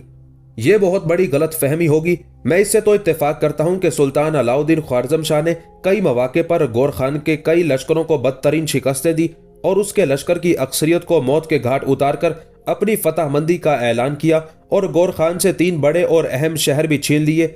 इसके बावजूद अगर हम ये ख्याल करें कि गौर खान की अस्करी कुव्वत की कमर टूट गई है और अगर हम इस मौके पर हमलावर हों तो अपने इलाके उससे वापस ले सकते हैं, ये सारी उम्मीद खुद फरेबी से ज्यादा अहमियत नहीं रखती। यहाँ तक कहने के बाद तफ्तार खान रुका, दम लिया। उसके बाद कशली खान को मुखातिब करते हुए वो फिर कह रहा था, गौर खान पर ज़रब लगाने के लिए ये वक्त, ये मौका मुनासिब नहीं है। इसमें कोई शक नहीं, सुल्तान अलाउद्दीन ख्वारज़म शाह से मुख्तलिफ मौके पर टकराव के बाद उसकी अस्करी ताकत में ज़ौफ़ आया था, लेकिन यह भी तो देखें कि उसकी सल्तनत कहाँ से कहाँ तक फैली हुई है। उसके इलाके एक तरफ सहराए गोभी को मस करते हैं तो दूसरी तरफ मावराउल नहर का सारा इलाका उसकी गिरफ्त में है। और फिर उसे अपनी अस्करी ताकत बहाल करने का मौका भी खूब मिला। जिस वक्त समरकंद फतह करने के बाद अलाउद्दीन ख्वारज़म शाह ख्वारज़म गया तो समरकंद के हाकिम उस्मान खान को भी अपने साथ ले गया। वहां उसने उस्मान खान के साथ अपनी बेटी की शादी की और कुछ अरसा वहां जश्न मनाया जाता रहा। गौर खान ने उस मौके को गनीमत जाना। उस दौरान उसने बिल्कुल चुप की चादर ओढ़ ली और अंदर ही अंदर अपनी अस्करी ताकत और कुव्वत को बहाल करता रहा। और अब तक जो खबरें हमारे मुखबिर उससे मुतालिक लाए हैं वो ये हैं कि गौर खान ने अपनी अस्करी ताकत पहले से दुगनी कर ली है। और उसके अलावा उसे जो बहुत ज्यादा तकवीयत मिली है वो ये कि समरकंद का हाकिम उस्मान खान, जिसने गौर खान से ताल्लुकात मुनक़ते करके सुल्तान अलाउद्दीन ख्वारज़म शाह के साथ ताल्लुकात बहाल किए थे और समरकंद भी उसके हवाले कर दिया था, जवाब में खुश होकर ख्वारज़म शाह ने अपनी बेटी खान सुल्तान की उससे शादी कर दी। लेकिन उसके बाद के हालात पर भी निगाह रखी जाए, उस सूरत हाल को गौर खान भी जेरे गौर लाया। चूंकि किसी दौर में गौर खान ने अपनी बेटी का रिश्ता उस्मान खान को देने का वादा किया था, जब वो उस वादे से फिर गया और अपनी बेटी का रिश्ता उस्मान खान को देने से इनकार कर दिया, तब उस्मान खान इंतकामी तौर पर अलाउद्दीन ख्वारज़म शाह से मिल गया। लेकिन अब जो खबरें हमारे पास आई हैं, जिन्हें आखिरी खबरें कहा जा सकता है, वो ये कि उस्मान खान एक बार फिर गौर खान के साथ जा मिला है। उसे अपने साथ मिलाने के लिए गौर खान ने उसे अपनी बेटी का रिश्ता देने की हामी भर ली थी। और जो खबरें हमारे मुखबिरों ने बताई हैं उनके मुताबिक उस्मान खान गौर खान के मरकजी शहर अखलात गया था। वहां उसका निकाह उसने अपनी बेटी से कर दिया है, लेकिन रुखसती बाद में होगी। अब गौर खान की बेटी से निकाह करने के बाद उस्मान खान वापस समरकंद पहुंच गया है और अपनी बीवी यानी सुल्तान अलाउद्दीन ख्वारज़म शाह की बेटी खान सुल्तान को उसने तंग करना शुरू कर दिया है। लिहाजा इन हालात में अगर हम गौर खान पर हमलावर होते हैं तो याद रखिएगा हमें नुकसान उठाना पड़ेगा, इसलिए कि गौर खान की ताकत और कुव्वत तो पहले से कई गुना ज्यादा हो चुकी है। साथ ही समरकंद का हाकिम उस्मान खान भी उसका साथ देगा। लिहाजा ऐसी सूरत में गौर खान के खिलाफ हमारी कामयाबियों की बहुत कम उम्मीद है। यहां तक कहते कहते कशली खान के बड़े सालार तफ्तार खान को रुक जाना पड़ा, इसलिए कि कशली खान की ममलुकत का एक और अमीर अपनी जगह पर उठा और तफ्तार खान को मुखातिब करके कहने लगा, तफ्तार खान, जो कुछ तुमने कहा है ये अपनी जगह दुरुस्त है। इस मौके पर मैं ये कहूंगा कि सिर्फ गौर खान ने ही हमारे कुछ इलाकों पर कब्जा नहीं किया, बल्कि हमें मुसलमानों के सुल्तान अलाउद्दीन ख्वारज़म शाह की तरफ देखना चाहिए। वो भी हमारे बहुत से इलाकों पर कब्जा जमाए बैठा है। अगर गौर खान ने अपनी ताकत और कुव्वत में बेहद इजाफा कर दिया है तो फिर हमें ऐसा क्यों ना करना चाहिए कि गौर खान से अपने ताल्लुकात बेहतर और रफीकाना बनाने चाहिए और उसके साथ मिलकर मुसलमानों के सुल्तान अलाउद्दीन ख्वारज़म शाह पर ज़रब लगानी चाहिए। और माजी में ख्वारज़म शाह ने हमारे जिन इलाकों पर कब्जा किया था, गौर खान की मदद से वो इलाके बासानी हम वापस ले सकते हैं। जब वो अमीर यहां तक कहने के बाद अपनी नशिस्त पर बैठ गया, तब कचली खान ने मुस्कुराते हुए अपने सालार तफ्तार खान की तरफ देखा और कहने लगा, अब बोलो तफ्तार खान, तुम क्या कहते हो? जवाब में तफ्तार खान ने अपने होंठों पर जबान फेरी और कहने लगा, मैं इससे इत्तेफाक नहीं करता। पहली बात यह कि गौर खान हमारे साथ इत्तेहाद करेगा ही नहीं, अगर कर भी ले तो ये वसूख से नहीं कहा जा सकता कि हम और गौर खान मिलकर सुल्तान अलाउद्दीन ख्वारज़म शाह को नाकाबिले तलाफी नुकसान पहुंचा सकते हैं और गौर खान की मदद से अपने मफतूहा और मकबूजा इलाके वापस ले सकते हैं। अगर ऐसा करते हैं तो इसके दो खदशात उठेंगे। अगर हम गौर खान को अपने साथ मिलाते हैं और हमें और गौर खान को सुल्तान अलाउद्दीन ख्वारज़म शाह के खिलाफ कामयाबियां हासिल होती है तो याद रखना हमारे वो इलाके जो बहुत जरखेज और पैदावार में सरे फहरिस्त हैं और जो इस वक्त गौर खान के कब्जे में है, वो तो गौर खान के पास ही रहेंगे। सुल्तान अलाउद्दीन ख्वारज़म शाह के पास जो हमारे इलाके हैं वो पैदावार के लिहाज से बहुत अच्छे हैं, लेकिन गौर खान के साथ मिलकर जब हम अपने इलाके वापस लेंगे तो याद रखिएगा गौर खान उन इलाकों में से हमसे कुछ इलाके हासिल करने का तकाजा करेगा। साथ ही सुल्तान अलाउद्दीन ख्वारज़म शाह को अपने सामने जेर करने के लिए वो हमसे किसी बड़ी रकम का तकाजा भी कर सकता है। ये पहला खदशा है। दूसरा खदशा ये है कि अलाउद्दीन ख्वारज़म शाह के पास काफी बड़ा लश्कर है और एक अच्छा लश्कर रखने के साथ साथ अलाउद्दीन ख्वारज़म शाह के पास बड़े उम्दा और नायाब किस्म के सालार हैं। वो कोई ना कोई हरबा इस्तेमाल करके हमें और गौर खान दोनों को शिकस्त दे सकते हैं। अगर ऐसा हुआ तो याद रखिएगा गौर खान तो अपने इलाकों की तरफ भाग जाएगा, उससे अलाउद्दीन ख्वारज़म शाह बाद में निपटेगा। चूंकि हमने गौर खान से इत्तेहाद करके अलाउद्दीन ख्वारज़म शाह पर चढ़ाई की होगी, लिहाजा अलाउद्दीन ख्वारज़म शाह अपना गुस्सा, अपना गजब दूर करने के लिए पहले हमें अपनी गजबनाकी का हदफ बनाएगा और ऐसा हदफ बनाएगा कि हमारे इलाकों में दूर तक तुर्को ताज करता चला जाएगा। इसलिए कि जब हम उसके हाथों शिकस्त उठा जाएंगे तो कहीं भी हम उसकी राह ना रोक पाएंगे। इसलिए खदशा है कि वो हमारे इलाकों के अंदर दूर तक यलगार करता हुआ हमारे मरकजी शहर तक पहुंच सकता है। और अगर ऐसा हुआ तो याद रखिएगा, अलाउद्दीन की वजह से हमारी ममलुकत का वजूद ही खतरे में पड़ जाएगा। यहां तक कहते कहते तफ्तार खान को रुक जाना पड़ा, इसलिए कि कशली खान बड़े गौर से उसकी तरफ देखते हुए कहने लगा, अगर तुम्हें ये दोनों तजवीज़ें कबूल नहीं हैं तो फिर तुम खुद ही कहो कि इस मौके पर हमें क्या करना चाहिए। जवाब में तफ्तार खान ने लम्हा भर के लिए कशली खान की तरफ देखा, फिर कहने लगा, अगर आप मुझे इजाज़त दें तो मैं थोड़ी देर के लिए अपने साथी सालार दारबग और आपके भाई बगरिश खान से सलाह मशवरा कर लूं। इसके बाद मैं बताता हूं कि हमें क्या करना चाहिए। कशली खान ने उसे ऐसा करने की इजाज़त दे दी। उस मौके पर कशली खान का दूसरा सालार दारबग तफ्तार खान के बाएं जानिब था, जबकि कशली खान का छोटा भाई बगरिश खान उसके दाएं जानिब बैठा हुआ था।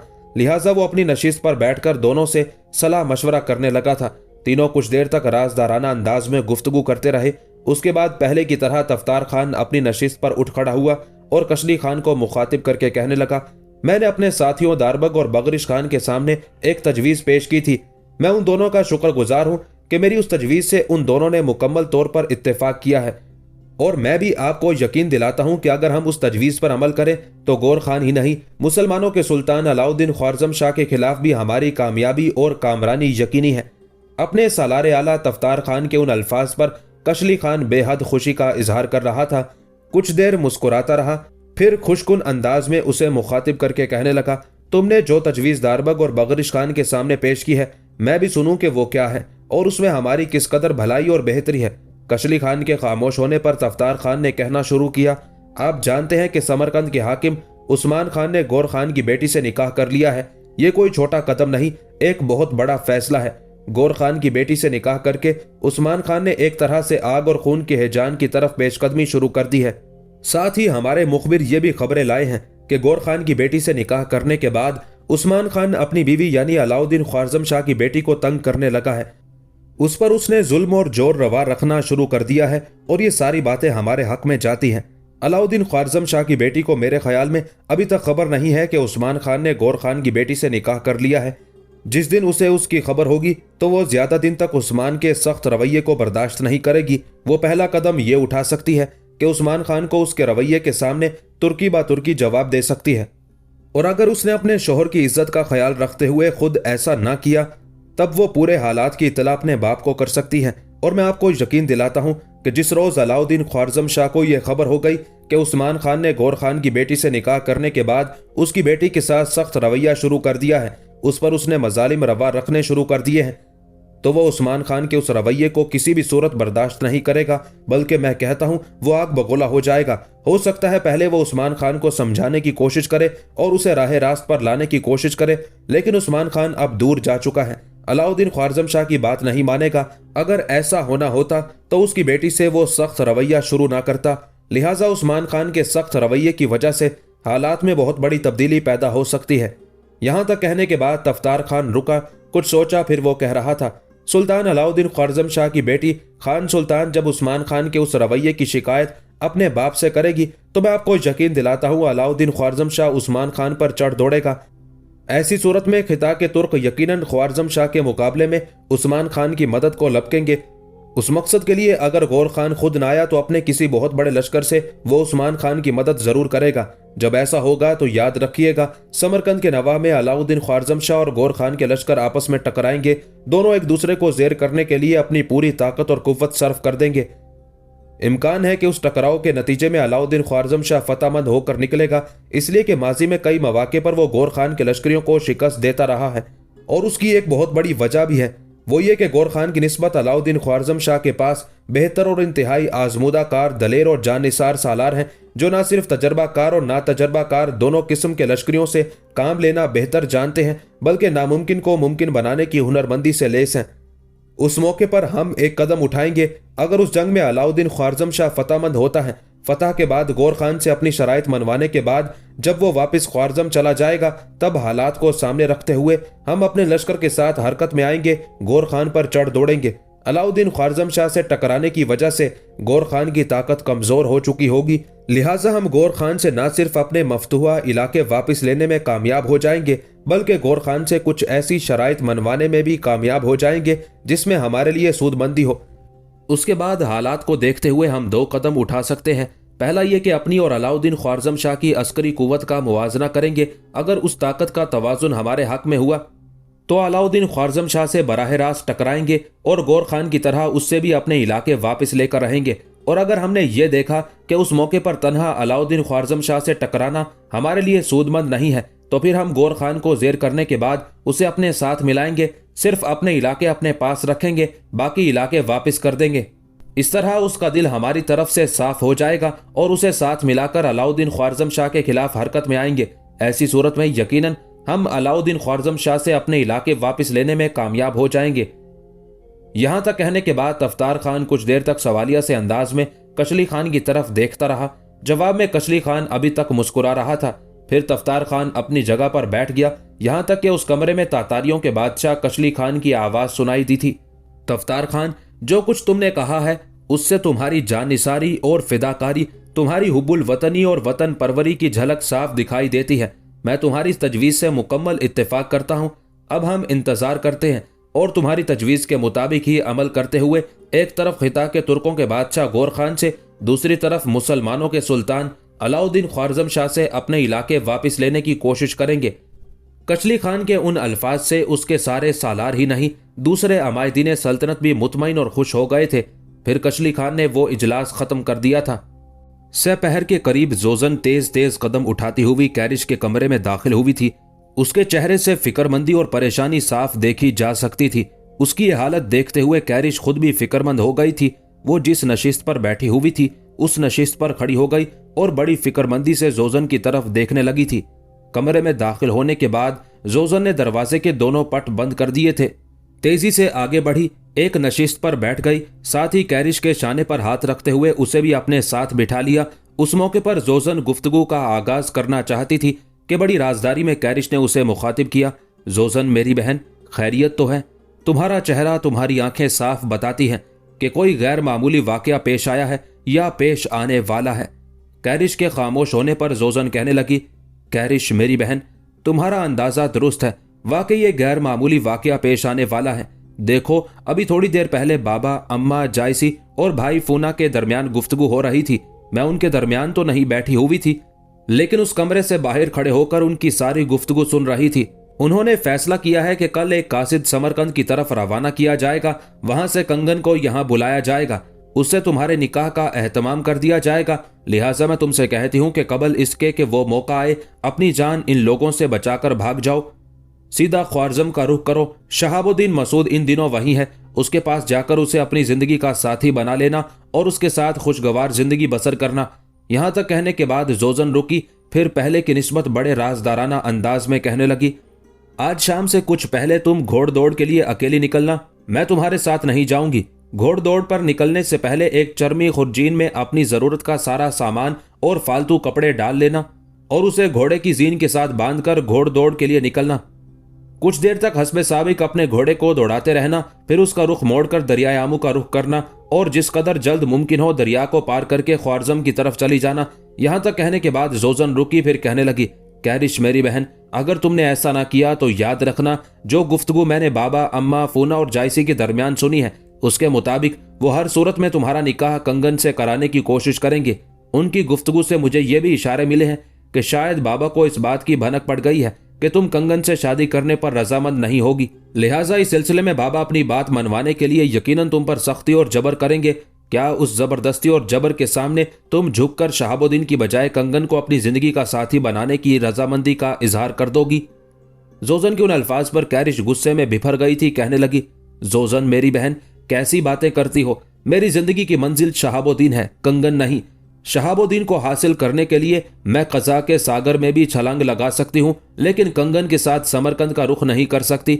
मेरी बहन, मैं तुम्हारी ममनून और शुक्रगुजार हूँ कि रूनमा होने वाले हालात से पहले ही तुमने मुझे आगाह कर दिया है।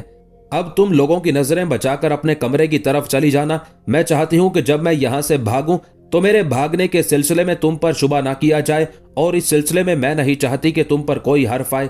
बहरहाल तुम्हारी इस तजवीज के मुताबिक मैं आज यहाँ से भाग निकलूंगी। कैरिश के उन अल्फाज से जोजन भी खुश हो गई थी, लिहाजा अपनी जगह से उठकर वो दाएं बाएं देखती हुई अपनी ख्वाबगाह की तरफ चली गई थी। उस गुफ्तगू ने कैरिश को फिक्रमंद और परेशान कर दिया था। ताहम वो अपने कमरे में ही पड़ी रही। एक बड़ी खुर्जीन में उसने अपना सामान डालकर अपनी तैयारी मुकम्मल कर ली थी। शाम से थोड़ी देर पहले वो लोगों की निगाहें बचाकर अस्तबल की तरफ गई। खुर्जीन वहां रखी, पहले घोड़े पर जीन डाली, फिर खुर्जीन को भी जीन से बांधा, घोड़े पर सवार हुई और फिर घोड़ दौड़ के लिए निकल गई। जिस जगह कैरिश और जोजन हर रोज अपने घोड़ों को दौड़ाया करती थी, कैरिश कुछ देर तक अपने घोड़े को इधर उधर दौड़ाती रही। जब सूरज मगरिब की तरफ झुकते हुए सुर्खी माइल होने लगा, तब कैरिश ने अपने दाएं बाएं देखा, फिर घोड़े को एड़ लगाकर अखलात शहर से बाहर ही बाहर उसे सर पर दौड़ाती हुई वो उस शाहरा का रुख कर रही थी जो दरियाए आमू की तरफ जाती थी। जिस वक्त दूर मगरिब में सूरज गरूब हो रहा था और दरियाए आमू की तरफ जाती हुई मटियाली शाहरा पर रोशनी अपने दामन को मुकम्मल तौर पर समेटती हुई सायों को दराज कर गई थी, कैरिश अपने घोड़े को सर पर दौड़ाती हुई अखलात शहर से लगभग 2 फरसंग के फासले पर गई होगी कि अचानक उसके सामने शाहरा पर कुछ सवार नमूदार हुए और उसकी राह रोक खड़े हुए। ये सूरत हाल कैरिश के लिए गैर मुतवक्के थी। अपने घोड़े की बागें खींचते हुए कैरिश ने उसे रोक लिया। राह रोकने वालों को वो पहचान गई थी। वो उसके बाप के मुहाफिज दस्तों के लश्करी थे। उस मौके पर गुस्से और गजबनाकी का इजहार करते हुए कैरिश अपना हाथ अपनी तलवार के दस्ते पर ले गई। तब राह रोकने वालों में से एक इंतहाई नरमी से उसे मुखातिब करके कहने लगा, मेरी बहन, हम तुम्हारे दुश्मन नहीं, यूं जानो हम तुम्हारे मुहाफिज हैं। अपना हाथ अपनी तलवार के दस्ते पर ना ले जाओ, हम खुद से इधर नहीं आए। तुम्हारे बाबा को किसी ने इस तरह तुम्हारे भागने की खबर कर दी है, लिहाजा उसने पहले से ही हमें तुम्हारी राह रोककर तुम्हें पकड़कर उसके पास ले जाने का हुक्म दे दिया था। लिहाजा हम हुक्म के पाबंद हैं। हमें मजबूर ना करना कि हम तुम पर सख्ती करें। हालांकि तुम्हारे बाप ने हमें इजाजत दे रखी है कि अगर तुम हमारी बात ना मानो तो हम हर सख्ती और जबर से काम लेते हुए तुम्हें पकड़कर उसके पास ले जाएं। लेकिन हम चाहते हैं कि तुम इज्जत और एहतराम के साथ हमारे दरमियान रहते हुए वापिस अखलात शहर की तरफ चलो। ये सूरत हाल कैरिश के लिए बड़ी अफसुर्दा और मायूस कुन थी। वो जानती थी कि वो उसे भागने नहीं देंगे, लेकिन उसकी समझ में ये बात नहीं आ रही थी कि उसके भागने की खबर उसके बाप को कैसे हो गई। कुछ सोचते हुए उसने अपनी तलवार के दस्ते से हाथ हटा लिया, फिर उसने अपने घोड़े की बागें खींचते हुए उसे मोड़ लिया था। इस तरह राह रोकने वाले वो मुसल्ला जवान कैरिश को अपने नरगे में लेकर अखलात शहर का रुख कर रहे थे। वो मुसल्ला जवान कैरिश को अखलात के कसर में लाए। कैरिश जब अपने घोड़े से उतरी तब कुछ जवान उसके इर्द गिर्द खड़े हो गए। फिर उनमें से एक कहने लगा, आप यहाँ थोड़ी देर रुके, फिलहाल आप जा नहीं सकती। कैरिश अजीब से कश्मकश में मुब्तला थी, वहां रुक गई। उस मौके पर एक मुसल्ला जवान आगे बढ़ा। उसके घोड़े को पकड़कर उसने अस्तबल में बांध दिया था। उसका दहाना और जीन उतार दी थी, साथ ही जीन के साथ बंधी हुई कैरिश की खुरजीन भी खोल ली थी। फिर वो कैरिश को लेकर कसर के अकबी हिस्से की तरफ गए। वो कैरिश को उसकी ख्वाबगाह की तरफ लेकर नहीं गए थे। 2 मुसल्ला जवानों ने कसर के पुश्ती हिस्से में एक कमरा खोला, जिसका दरवाजा जिंदान के दरवाजों की तरह आहनी सलाखों जैसा था। शायद ये कमरा शाही कैदियों के लिए इस्तेमाल किया जाता था। कमरे के अंदर आराम करने और जरूरियात का दूसरा पूरा सामान था। कैरिश चुप थी। वो जान गई थी कि उसकी हैसियत उस कमरे में एक कैदी किसी होगी। जो लश्करी उसकी खुरजीन उठाए हुए था वो भी कमरे में दाखिल हुआ और कमरे के अंदर जो मसहरी लगी हुई थी खुरजीन उसने उसके ऊपर रख दी। फिर सब वहां से चले गए। उनमें से एक ने कमरे को बाहर से कुफ्ल लगा दिया था। ऐन उसी वक्त गौर खान और उसकी बीवी दोनान कसर के एक कमरे में बैठे हुए थे। उस मौके पर दोनान ने अजीब सी परेशानी में गौर खान को मुखातिब करते हुए पूछा, आपको कैसे खबर हो गई कि कैरिश मुसलमानों के सालार शहाबुद्दीन मसूद को पसंद करती है और कंगन के साथ रिश्ता जोड़ने के लिए कतई तैयार नहीं होगी और भाग खड़ी होगी? दोनान के उस इस्तफसार पर गौर खान के चेहरे पर हल्का सा तबस्सुम नमूदार हुआ। कहने लगा, हमारी ममलुकत के अंदर कुछ ऐसे वाकयात रूनमा हुए थे जिन्होंने मुझे शक व शुबे में मुब्तला कर दिया था। लिहाजा मैंने अपने सालार के जिम्मे यह काम लगाया था कि वो ये जानने की कोशिश करे कि हमारे अंदर रहते हुए मुसलमानों के लिए कौन काम करता है। उस सालार ने अपने मखसूस साथियों के साथ तहकीक करने के बाद चंद रोज पहले मुझे पूरी तफसील बता दी थी। इस बिना पर मैं मोहतात हो गया था, लेकिन मैंने तुमसे जिक्र नहीं किया था। मैं चाहता था कि अमली तौर पर कुछ हो, फिर तुम्हें एतमाद में लूं। तुम्हें याद होगा कि अलाउद्दीन ख्वारज़म शाह ने अपना एक सफीर मेरी तरफ भिजवाया था जो रात ही रात भाग गया था। उसे भागने में कैरिश ने मदद दी थी और उस मदद में हमारी दूसरी बेटी जोजन भी शामिल थी। ये बात मुझे मेरे मुखबिर बता चुके हैं। इसके अलावा मुखबिरों ने मुझे ये भी बता दिया है कि जिस वक्त अलाउद्दीन ख्वारज़म शाह ने तिरमज पर हमला किया था तो ये दोनों बहनें खास मकसद के तहत लश्कर में शामिल हुई थी। जिस वक्त हमारे लश्कर को शिकस्त हुई थी तो ये भाग सकती थी, लेकिन जानबूझकर ये असीर हुई और उसी असीरी के दौरान इन दोनों बहनों ने शहाबुद्दीन से मुलाकात करके तवील गुफ्तगू की थी। मुसलमानों के सफीर के हाथ ही कैरिश ने शहाबुद्दीन मसूद को पैगाम भिजवाया था कि हमारा एक लश्कर तानिकों की सरकर्दगी में समरकंद और दूसरा फुना की सरकर्दगी में ख्वारजम शाह के इलाकों का रुख करेगा। लिहाजा उसके पैगाम के जवाब में शहाबुद्दीन एक लश्कर लेकर निकला और फुना को शिकस्त दी और हमारे सारे मकासिद पर पानी फेर कर रख दिया। यहां तक कहने के बाद गौर खान रुका, फिर इंतहाई दुख और अफसोस का इजहार करते हुए कहने लगा, मैं कभी सोच भी नहीं सकता था कि मेरी बेटियां मेरे अलावा मेरी ममलुकत के खिलाफ काम करना शुरू कर देंगी। इस मौके पर मैं जोजन से कोई बाजपुर्स नहीं करूंगा, इसलिए कि उसका निकाह उस्मान खान से हो चुका है। लेकिन अब मैं उसे ज्यादा दिन यहां नहीं रखूंगा। चंद दिन तक उसे भी समरकंद रवाना कर दूंगा, वो अपने शोहर के पास जाकर रहे। अगर मैं उसके खिलाफ हरकत में आता हूं तो फिर बात बिगड़ जाएगी, उस्मान खान भी मेरे खिलाफ हो जाएगा। लिहाजा जोजन की उन सारी हरकत को मैं फरामोश करते हुए चंद दिन तक कुछ मुसल्ला दस्तों के साथ समरकंद की तरफ रवाना कर दूंगा।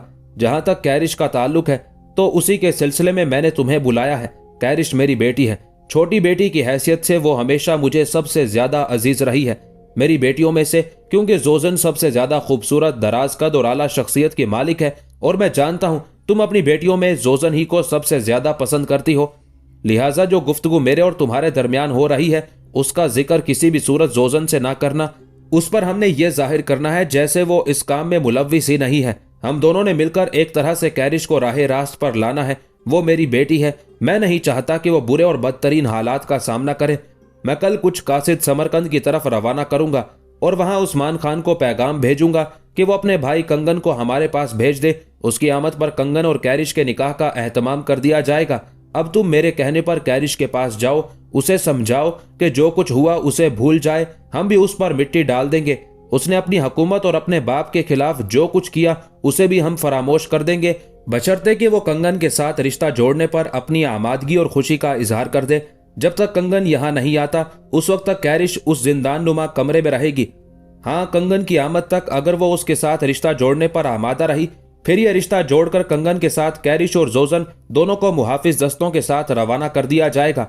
अगर वो इस रिश्ते से इनकार करे तो फिर उसे साफ बता देना कि मौत के अलावा उसका कोई ठिकाना नहीं होगा।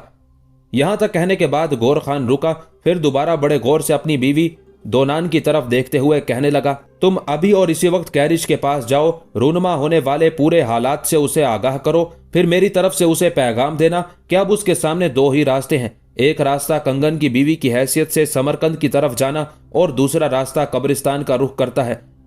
इन दोनों रास्तों में से जिसका वो चाहे इंतखाब कर ले, हम उसे उसी रास्ते पर रवाना कर देंगे। गौर खान जब खामोश हुआ तब दोनान कुछ देर तक दुख भरे अंदाज में बैठी रही, फिर इंतहाई तासुफ आमेज अंदाज में कहने लगी, मैं हैरान, परेशान और फिक्रमंद हूं कि मेरी ये दोनों बेटियां इस कदर बड़ा कदम उठा सकती हैं, अपने बाप अपनी सल्तनत के खिलाफ साजिश कर सकती हैं। अगर आपने मना ना कर दिया होता तो मैं इस सिलसिले में सख्ती के साथ जोजन से ही बात करती। ठीक है, मैं जोजन को सबसे ज्यादा पसंद करती हूँ और वो शुरू से ही मेरी पसंदीदा और हर दिल अजीज बेटी रही है, लेकिन इसका यह मतलब नहीं कि वो कैरिश के साथ मिलकर अपनी सल्तनत और अपने बाप के खिलाफ इतना बड़ा कदम उठाए और हम बिल्कुल उसकी उस हरकत को फरामोश कर दें। बहरहाल आपके कहने के मुताबिक मैं जोजन से तो कोई बात नहीं करूंगी, कैरिश से इस मौजू पर जरूर बात करती हूँ, उसे समझाने की कोशिश करूंगी। अगर ना समझी तो फिर मैं समझूंगी मौत उसका मुकद्दर है और उस सिलसिले में मैं पूरी तरह आपके साथ हूँ। दोनान की उस गुफ्तगू से गौर खान खुश हो गया था। फिर उसने आवाज देकर अपने चौबदार को बुलाया और उसे हुक्म दिया कि कुछ मुसल्ला जवानों को दोनान के साथ उस कमरे में भेजे जिसमें कैरिश को रखा गया था। इस पर चौबदार दोनों को ताजीम देता हुआ बाहर निकल गया। थोड़ी देर बाद अपने साथ कुछ मुसल्ला जवानों को लेकर आया और फिर कैरिश की मां दोनान उन मुसल्ला जवानों के साथ उस कमरे की तरफ होली जिसके अंदर कैरिश को रखा गया था। दोनान मुसल्ला जवानों के साथ उस कमरे के सामने आकर रुकी। एक मुसल्ला जवान ने लोहे की सलाखों पर मुश्तमिल दरवाजे का कुफल खोला। दोनान अंदर दाखिल हो गई। उस वक्त कैरिश इंतहाई अफसुर्दा हालत में मसहरी पर लेटी हुई थी। अपनी मां को आते देखकर वो बैठ गई थी। मुसल्ला जवान दरवाजे के सामने से हटकर एक तरफ खड़े हो गए थे। दोनान आगे बढ़ी, मसहरी पर बैठ गई। पहले कैरिश को अपने साथ लिपटाया, उसका मुंह और सर चूमा। उस मौके पर कैरिश ने किसी रद्द अमल का इजहार ना किया था। फिर दोनान ने गुफ्तगू का आगाज किया और कैरिश को मुखातिब करके कहने लगी, बेटी तूने ये क्या किया कि अपने बदतरीन दुश्मन शहाबुद्दीन के साथ अपनी मोहब्बत के ताल्लुकात को उस्तवार किया और उसकी खातिर अपने बाप और अपनी ममलुकत को नुकसान पहुंचाने की ठान ली। उसके बाद दोनान ने थोड़ी देर पहले गौर खान से जो गुफ्तगू हुई थी उसकी तफसील कैरिश से कह दी थी। दोनान जब खामोश हुई तब कैरिश बेपनाह गुस्से का इजहार करते हुए कहने लगी, माँ, जो फैसला मैंने किया वो दुरुस्त था। इसमें कोई शक नहीं कि शुरू में मैंने शहाबुद्दीन मसूद से इंतहा दर्जे की नफरत की थी, लेकिन बाद में जब उसके यहाँ असीर की हैसियत से रही तो मेरे अंदर एक इंकलाब बर्पा हो गया। माँ, तुम मुझसे ज्यादा तजर्बाकार हो। ऐसी तब्दीलियां, ऐसे इंकलाब बर्पा नहीं किए जाते, आपसे आप हो जाते हैं। मुझ पर भी यही बीती, लिहाजा मैं उसकी तरफ माइल हो गई और उसके लिए हर काम करने के लिए तैयार हो गई। ये मेरे दिल का फैसला था और मैंने अपने दिल के फैसले के सामने अपने आप को खम कर दिया। कैरिश जब खामोश हो गई तब दोनान फिर बोल उठी, मेरी बच्ची, जो कुछ हुआ उसे भूल जाओ। तुम्हारा बाप कहता है कि हम भी उसको फरामोश कर देंगे। अब तुम यूं जानो कि शहाबुद्दीन मसूद नाम का कोई शख्स था ही नहीं। अब तुम्हारा मुकद्दर सिर्फ कंगन से वाबस्ता है। दोनान के उन अल्फाज के जवाब में कैरिश ने खा जाने वाले अंदाज में उसकी तरफ देखा, फिर कहने लगी, माँ, ये तुम किस किस्म की गुफ्तगू कर रही हो? मैं ये कैसे समझ लूं कि शहाबुद्दीन मसूद नाम का कोई शख्स था ही नहीं, जबकि वो मेरे दिल, मेरे दिमाग, मेरे जज्बात, मेरे एहसासात पर हावी है। अम्मा, मेरा मुस्तकबिल कंगन से नहीं, शहाबुद्दीन मसूद से वाबस्ता है।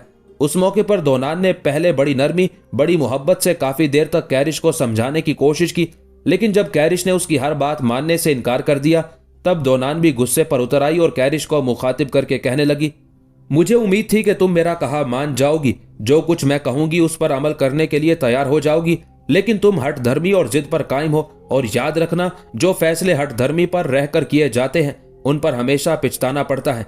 अब तुम्हारे बाप ने तुम्हारे सामने सिर्फ दो रास्ते रखे हैं।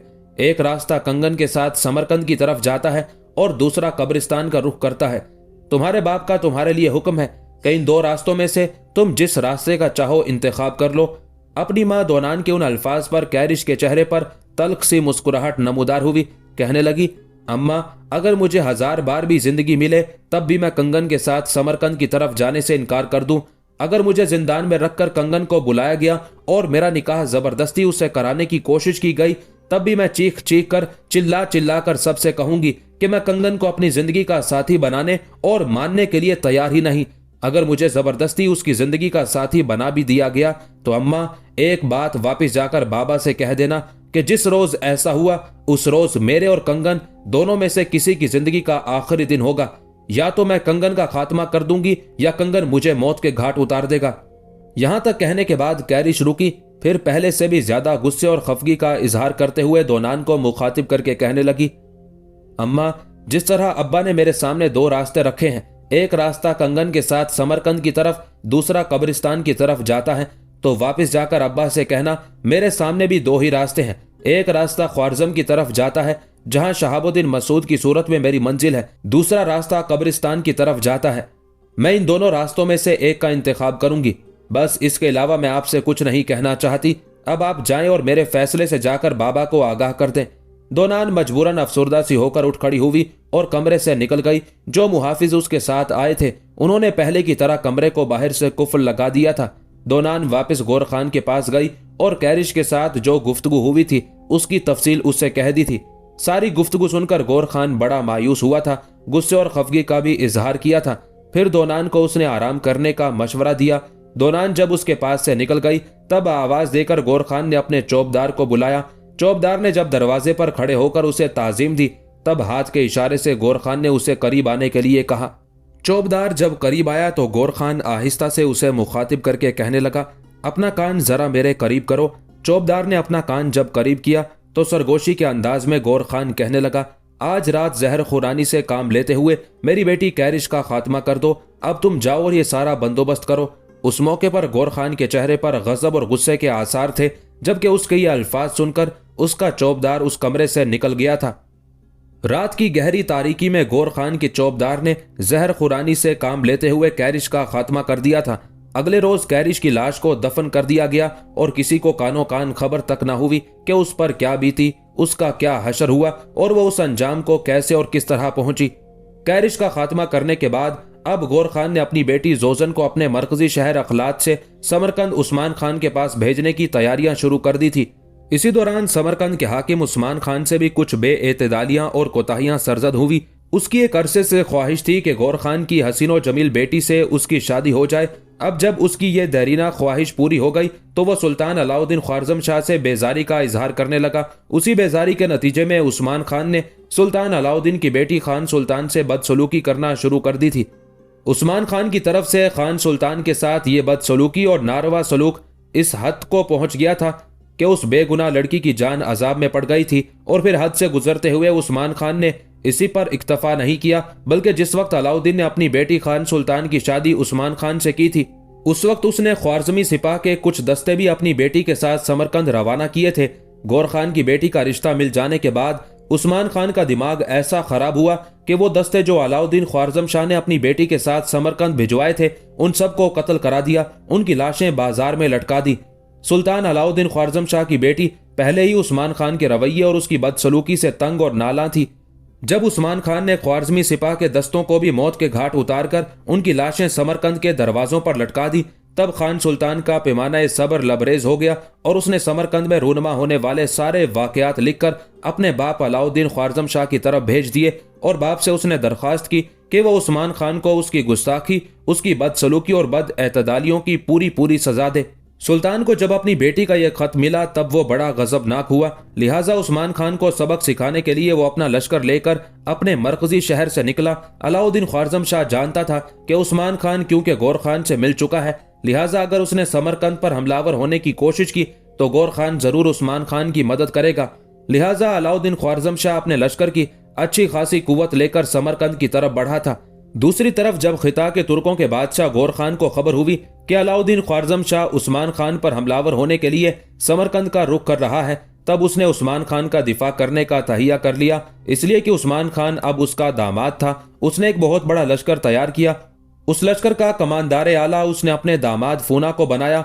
उसके मातहत काफी बड़े बड़े सालार किए। उसी लश्कर के अंदर उसने अपनी बेटी जोजन को भी रवाना कर दिया था। गौर खान को पूरा यकीन था कि फूना की सरकर्दगी में जो लश्कर वो समरकंद की तरफ रवाना कर रहा है वो यकीनन फतेहमंद रहेगा। इसलिए कि गौर खान ये उम्मीद रखे हुए था कि जब अलाउद्दीन ख्वारज़म शाह अपने लश्कर के साथ समरकंद पहुंचेगा तो उसे दो कुव्वतों का सामना करना पड़ेगा।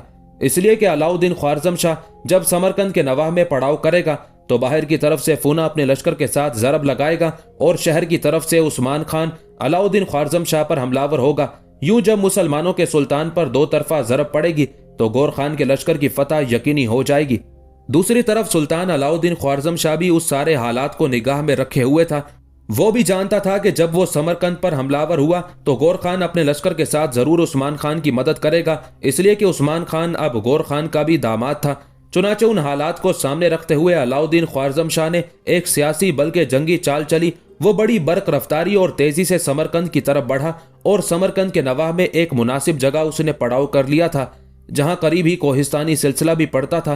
पड़ाव करने के बाद सुल्तान ने जो सबसे पहला काम किया वो ये था कि उसने अपने चारों तरफ अपने तेज रफ्तार मुखबिर फैला दिए थे ताकि वो समरकंद के नवाह में होने वाली नकलो हरकत के अलावा गौर खान के लश्कर की पेशकदमी से भी उसे मुतला करते रहे। समरकंद पहुंचकर सुल्तान ने दूसरा कदम ये उठाया कि मामला अगर जंग की बजाय सुलह से तय हो जाए तो वो बेहतर है। इसलिए उसने उस्मान खान के भाई कंगन को बुलाया। कंगन सुल्तान की खिदमत में हाजिर हुआ। सुल्तान ने तफसील के साथ उससे गुफ्तगू की और धमकी दी कि उस्मान खान को समझाए कि वो राह रास्त पर आ जाए। अगर वो ना आया तो नुकसान उठाएगा बल्कि अपनी जान से भी हाथ धो बैठेगा। पर उस्मान खान अपने भाई कंगन की बात कहाँ मानने वाला था। उस पर तो गौर खान की हसीन और खूबसूरत बेटी को हासिल करने का भूत सवार था और अब उसे यह भी खबर हो चुकी थी कि गौर खान की बेटी जिससे उसका निकाह हो चुका है वह उसके पास समरकंद आ रही है और साथ ही गौर खान का एक बहुत बड़ा लश्कर भी सुल्तान के खिलाफ उसकी मदद करने के लिए बर्क रफ्तारी से पेशकदमी कर रहा है। जब कंगन से गुफ्तगू का कोई नतीजा ना निकला तब सुल्तान अलाउद्दीन ख्वारज़म शाह ने अपने खेमे में अपने सालारों का इजलास तलब कर लिया। जब शहाबुद्दीन मसूद, मंसूर, करतक, अमीनुद्दीन अबू बकर, अमीर मलिक, मोहम्मद बिन अली बिन बशीर और कुछ दूसरे सालार भी सुल्तान के खेमे में जमा हो गए, तब सुल्तान ने उन्हें कंगन से होने वाली गुफ्तगू की नाकामी के अलावा एक तरफ से उस्मान खान और दूसरी तरफ से गौर खान के लश्कर के हमलावर होने की तफसील बता दी थी। इसलिए कि सुल्तान के मुखबिरों ने इतला कर दी थी कि गौर खान का लश्कर बड़ी बर्क रफ्तारी से समरकंद का रुख किए हुए है। सुल्तान जब खामोश हुआ तब बुजुर्ग और मुअम्मर सालार अमीनुद्दीन अबू बकर अपनी जगह पर उठ खड़ा हुआ। सुल्तान को मुखातिब करके कहने लगा, सुल्तान मोहतरम, आपके बुलाने से पहले हम सब एक जगह बैठे इस मौजू पर गुफ्तगू कर रहे थे और हमने मुत्तफिका तौर पर एक फैसला भी किया है। ये फैसला हमने शहाबुद्दीन मसूद की तजवीज़ पर किया है और शहाबुद्दीन ही ने पेश करने के लिए कहा है। सुल्तान मोहतरम, दुश्मन जरूर हम पर दो तरफ से जरब लगाएगा। एक तरफ से गौर खान का लश्कर जिसकी कमानदारी उसका दामाद कर रहा है और दूसरी तरफ से शहर से बाहर निकलकर उस्मान खान हम पर हमलावर होगा। मुखबिर ये भी बता चुके हैं कि जो लश्कर फूना लेकर आ रहा है उस लश्कर में गौर खान की बेटी भी शामिल है जिसका निकाह उस्मान खान से हो चुका है। हमने बाहम मिलकर इन दो कुव्वतों का मुकाबला करने के लिए मंसूबाबंदी की है। उसके मुताबिक लश्कर को दो हिस्सों में तकसीम कर दिया जाए। एक हिस्सा शहाबुद्दीन मसूद की कमानदारी में हो जबकि मंसूर हस्बे साबिक शहाबुद्दीन के साथ काम करे, इसलिए कि इन दोनों में इंतहा दर्जे का इत्तेहाद और इत्तेफाक है। फिर ये हमारे ऐसे खुशकिस्मत सालार है कि दुश्मन के जिस हिस्से पर भी इन्होंने यलगार की उसकी शिकस्त और अपनी फतहमंदी को यकीनी बनाया। मुझे उम्मीद है कि जब शहाबुद्दीन और मंसूर फोना से टकराएंगे तो फतह शहाबुद्दीन और मंसूर की झोली ही में पड़ेगी। सुल्तान मोहतरम, दूसरा हिस्सा आपके पास रहेगा। उस हिस्से को मजीद दो हिस्सों में तकसीम कर दिया जाएगा। एक हिस्से की कमानदारी मोहम्मद बिन अली के सपुर्द की जाएगी और करतक को उसके साथ रखा जाएगा। यह हिस्सा किसी रोज आधी रात के करीब रात की गहरी तारीकी और अंधेरे में नवाही कोहिस्तानी सिलसिलों के अंदर घात में चला जाएगा। सुल्तान मोहतरम, दूसरा हिस्सा आपकी कमानदारी में रहेगा और उस हिस्से में मेरे अलावा आपके मामू अमीर मलिक भी शामिल होंगे। अब हमारी कार्रवाई की इब्तदा कुछ इस तरह होगी। शहाबुद्दीन और मंसूर तो फूना का मुकाबला करने के लिए यहाँ से हटकर मशरिक का रुख करेंगे, ये फूना से टकराएंगे। सुल्तान मोहतरम, हम जानते हैं फूना के लश्कर की तादाद बहुत ज्यादा होगी, लेकिन हमें उम्मीद है कि शहाबुद्दीन और मंसूर उनसे खूब निपटेंगे। जब लश्कर के एक हिस्से को लेकर शहाबुद्दीन और मंसूर यहाँ से हटेंगे उसकी इत्तला यकीनन उस्मान खान को भी हो जाएगी, लिहाजा वो शहर से बाहर निकलकर हमारे उस हिस्से पर हमलावर होने की कोशिश करेगा जो उस वक्त आपके अलावा मेरे और अमीर मलिक के पास होगा। हम उस्मान खान का मुकाबला करेंगे। इस दौरान हमारे लश्कर का वो हिस्सा जो मोहम्मद बिन अली की कमानदारी में होगा और जो कोहिस्तानी सिलसिले में छुपा होगा वो भी दो तरह की मंसूबाबंदी के लिए तैयार रहेगा। अगर तो उस्मान खान इस कदर लश्कर लेकर आया कि मुझे और आपको उसके सामने से पीछे हटना पड़ा, तब कोहिस्तानी सिलसिले के अंदर मोहम्मद अली की कमानदारी में जिस लश्कर ने घात लगा रखी होगी वो पुश्त की जानिब से उस्मान खान पर हमलावर होगा और उसके लश्कर को तहस नहस करके रख देगा। इस तरह उस्मान खान की कुव्वत का जब खात्मा हो जाएगा तब हम पूरे लश्कर के साथ मशरिक की तरफ बढ़ेंगे और फूना का मुकाबला करेंगे। और अगर उस्मान खान के लश्कर का हमने मुकाबला किया और उस मुकाबले के दौरान हमने उस्मान खान को पसपा कर दिया, तब जिस हिस्से ने कोहिस्तानी सिलसिले के अंदर घात लगा रखी होगी वो भी बड़ी बर्क रफ्तारी से हरकत में आएगा और समरकंद शहर में दाखिल हो जाएगा। इस तरह हमारे हाथों शिकस्त उठाने के बाद उस्मान खान जब समरकंद में महसूर होने के लिए बढ़ेगा तो उस वक्त तक हमारे लश्कर ने समरकंद पर कब्जा कर लिया होगा। इस तरह उस्मान खान के लश्कर का खात्मा करके उस्मान खान को गिरफ्तार कर लिया जाएगा। जब ऐसा हो जाएगा तब हम पलटेंगे और फूना का मुकाबला करने के लिए शहाबुद्दीन मसूद और मंसूर से जा मिलेंगे। यहां तक कहने के बाद अमीनुद्दीन अबू बकर रुका, कुछ सोचा, फिर सुल्तान की तरफ देखते हुए कहने लगा, सुल्तान मोहतरम, अभी तक तो हमने यहीं तक मंसूबाबंदी की है। अगर आप इसके अलावा कोई लाहे अमल चाहते हैं या इसमें तब्दीली चाहते हैं तो इस वक्त हम सब इकट्ठे बैठे हैं, इस तजवीज़ को आखिरी शक्ल दी जा सकती है। यहां तक कहने के बाद अमीनुद्दीन अबू बकर अपनी जगह पर बैठ गया और सब सालार खामोशी से सुल्तान की तरफ देखते हुए उसके रद्द अमल का इंतजार करने लगे थे। इस दौरान सुल्तान हल्के हल्के मुस्कुराता भी रहा और बड़े गौर से अपने सालारों की तरफ देखता रहा। फिर तौसीफी अंदाज में उन सबको मुखातिब करके कहने लगा, मेरे अजीज साथियों, जो फैसला तुमने किया है ये आखिरी है। मेरे ख्याल में फूना और उस्मान खान से निपटने के लिए इससे बेहतर तजवीज़ फिलहाल हमारे पास है ही नहीं, लिहाजा इसी पर अमल किया जाएगा। इसके बाद सुल्तान ने वो इजलास खत्म कर दिया था। फिर अपने सालारों के साथ मिलकर सुल्तान ने अपनी मौजूदगी में लश्कर की तकसीम का काम सर अंजाम दे दिया था। और जब यह देखा गया कि फूना अपने लश्कर को लेकर करीब आ गया है, तब आधी रात के वक्त लश्कर का एक हिस्सा मोहम्मद बिन अली और कसदक लेकर कोहिस्तानी सिलसिले के अंदर जाकर घात में बैठ गए थे, जबकि लश्कर के एक हिस्से के साथ सुल्तान अपने पड़ाव में अमीनुद्दीन अबू बकर और अपने मामू अमीर मलिक के साथ मुस्तैद हो गया था, जबकि शहाबुद्दीन और मंसूर आधे लश्कर को लेकर फूना का मुकाबला करने के लिए निकल गए थे। उस मौके पर उस्मान खान से गलती और जल्दबाजी हुई। उसे जब खबर हुई कि सुल्तान अलाउद्दीन ख्वारज़म शाह ने लश्कर को दो हिस्सों में तकसीम किया है, लश्कर का बड़ा हिस्सा उसने फूना का मुकाबला करने के लिए भेज दिया है और छोटा सा एक लश्कर अपने पड़ाव में रखा है, तो उसने सुल्तान पर हमलावर होकर अपने लिए फवाइद हासिल करने का इरादा कर लिया। उस मौके पर उस्मान खान के मुखबिरों से भी एक गलती हुई थी। उन्हें यह ना पता चल पाया था कि सुल्तान अलाउद्दीन ख्वारज़म शाह का लश्कर, जिसकी कमानदारी मोहम्मद बिन अली कर रहा था, वो कोहिस्तानी सिलसिलों के अंदर घात में बैठ गया है। उन्होंने उस्मान खान को यही इतला की थी कि सुल्तान ने अपने पास छोटा सा लश्कर रखा है और लश्कर का बड़ा हिस्सा उसने शहाबुद्दीन और मंसूर की सरकर्दगी में फूना की राह रोकने के लिए रवाना कर दिया है। उस्मान खान भी शहाबुद्दीन मसूद और मंसूर की कारकर्दगी और हर्बो ज़र्ब में उनकी महारत से खूब आगाह था। वो उन दोनों ही सालारों से खौफजदा था। जब उसे ये खबर हुई कि दोनों तो फूना का मुकाबला करने के लिए चले गए हैं और सुल्तान के पास एक छोटा सा लश्कर है, तो उसने वो गलती और जल्दबाजी की जिसका उसे खमियाजा भुगतना पड़ा। एकदम अगले रोज वो अपने लश्कर के साथ समरकंद शहर से निकला और सुल्तान के लश्कर पर कदम कदम पर जीस्त को सुलगा देने वाली मौत की अंधी चाप की तरह हमलावर हो गया था। उस्मान खान ने अपने तौर पर यह एक इंतहाई अचानक और होलनाक हमला किया था, जबकि दूसरी तरफ सुल्तान अलाउद्दीन, अमीनुद्दीन अबू बकर और अमीर मलिक उस्मान खान के उस हमले के लिए बिल्कुल तैयार थे। लिहाजा जवाबी कार्रवाई करते हुए वो भी उस्मान खान के लश्कर पर हमलावर हो गए थे। इसे उस्मान खान की बदकिस्मती कहिए और उसके मुकद्दर का जवाल कि अभी शहाबुद्दीन और मंसूर फूना से टकराए ही नहीं थे, ना ही उसके सामने गए थे कि उसने शहर से निकलकर सुल्तान पर हमला कर दिया। उस्मान खान का ख्याल था कि सुल्तान के पास क्योंकि छोटा लश्कर है जिसके खिलाफ वो कामयाबी हासिल कर लेगा, लेकिन जब सुल्तान ने अमीनुद्दीन अबू बकर और अपने मामू अमीर मलिक के साथ जानलेवा हमले शुरू किए, तब उसके मुकाबले में उस्मान खान और उसके लश्करियों की हालत बदनसीबी के सायों से भी बदतर होना शुरू हो गई थी। अब शायद जबकि शिकस्त उस्मान खान के सामने उसे दिखाई दे रही थी, उसे अपनी गलती और कोताही का एहसास हुआ। अब उसने फैसला किया कि पीछे हटकर और पसपाई इख्तियार करके समरकंद में महसूर हो जाएगा। पर उस्मान खान की मजीद बदकिस्मती कि उसके खिलाफ एक और इंकलाब उठ खड़ा हुआ। जिस वक्त सुल्तान ख्वारज़म शाह और उसके दोनों सालार अमीनुद्दीन अबू बकर और अमीर मलिक बढ़ चढ़कर उस्मान खान और उसके लश्करियों पर हमलावर हो रहे थे और उस्मान खान के लश्कर में पसपाई के आसार दिखाई दे रहे थे, ऐन उसी लम्हे मोहम्मद बिन अली बिन बशीर और कज़्ज़क अपने हिस्से के लश्कर के साथ निकले। उस मौके पर उन्होंने एक बहुत अच्छा कदम उठाया। वो उस्मान खान पर पुश्त की जानिब से हमलावर हो गए थे। उस दो तरफा हमले के नतीजे में उस्मान खान और उसके लश्करियों की हालत बड़ी तेजी से जंग आलूद आइनों और सुकून को तरसती दार की सातों से भी ज्यादा अबतर होना शुरू हो गई थी। इस तरह लम्हों के अंदर उस्मान खान के लश्कर को मुकम्मल तौर पर मौत के घाट उतारते हुए उनका सफाया कर दिया गया था, जबकि उस्मान खान को जिंदा गिरफ्तार कर लिया गया था। उस मौके पर सुल्तान ने एक जबरदस्त कदम उठाया। उस्मान खान को गिरफ्तार करने के बाद वो अपने लश्कर के साथ शहर में दाखिल हुआ। शहर में किसी ने मुजाहमत ना की, लिहाजा सुल्तान उससे बड़ा मुतमईन हुआ। अब सुल्तान ने मोहम्मद बिन अली और कज़्ज़क दोनों को उनके हिस्से के लश्कर के साथ समरकंद में छोड़ा और खुद अमीनुद्दीन अबू बकर और अमीर मलिक के साथ फूना के मुकाबले में शहाबुद्दीन मसूद की मदद के लिए रवाना हुआ था। फूना ने जब सामने की तरफ से शहाबुद्दीन और मंसूर को अपने लश्कर के साथ आते देखा, तब उसने अपने लश्कर को रोक लिया और अपनी सफ़े दुरुस्त करनी शुरू कर दी थी। जब शहाबुद्दीन और मंसूर उसके सामने आए और उसे टकराने के लिए अपनी सफ़े दुरुस्त करने लगे, तब फूना बेहद खुश हुआ। उसने देखा जो लश्कर वो लेकर आया था उसके मुकाबले में उस लश्कर की कोई हैसियत ही ना थी जिसकी सफ़े शहाबुद्दीन दुरुस्त कर रहा था।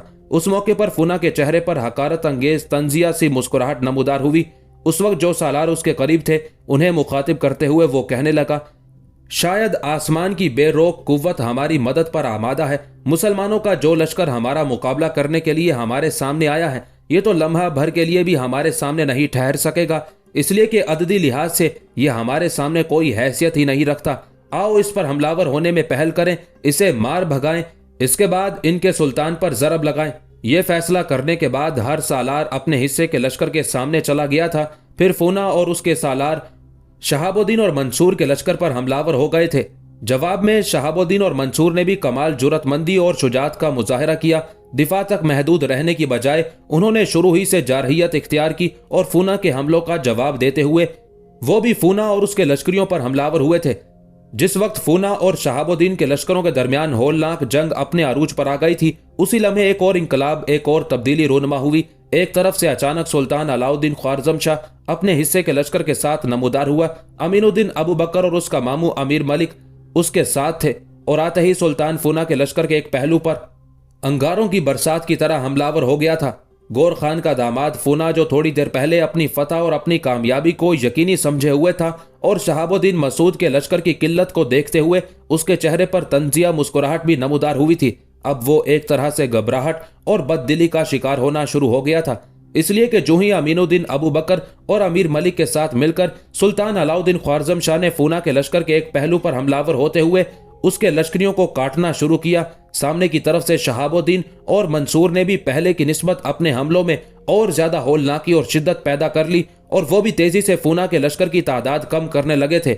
दूसरी तरफ फूना के लश्करियों को जब खबर हुई कि सामने की तरफ से सुल्तान अलाउद्दीन ख्वारज़म शाह के नाकाबिले तस्खीर सालार शहाबुद्दीन और मंसूर उन पर हमलावर हो रहे हैं और अब अचानक उनके लश्कर के एक पहलू पर मुसलमानों का सुल्तान खुद हमलावर हो गया है, तब उन पर एक खौफ और लर्जा तारी होना शुरू हो गया था। ऐन उसी लम्हे ही जब फूना के लश्कर के अंदर ये खबरें फैलना शुरू हुई कि उस्मान खान ने अपने हिस्से के लश्कर के साथ शहर से बाहर निकलकर सुल्तान का मुकाबला किया और सुल्तान ने उसे बदतरीन शिकस्त दी।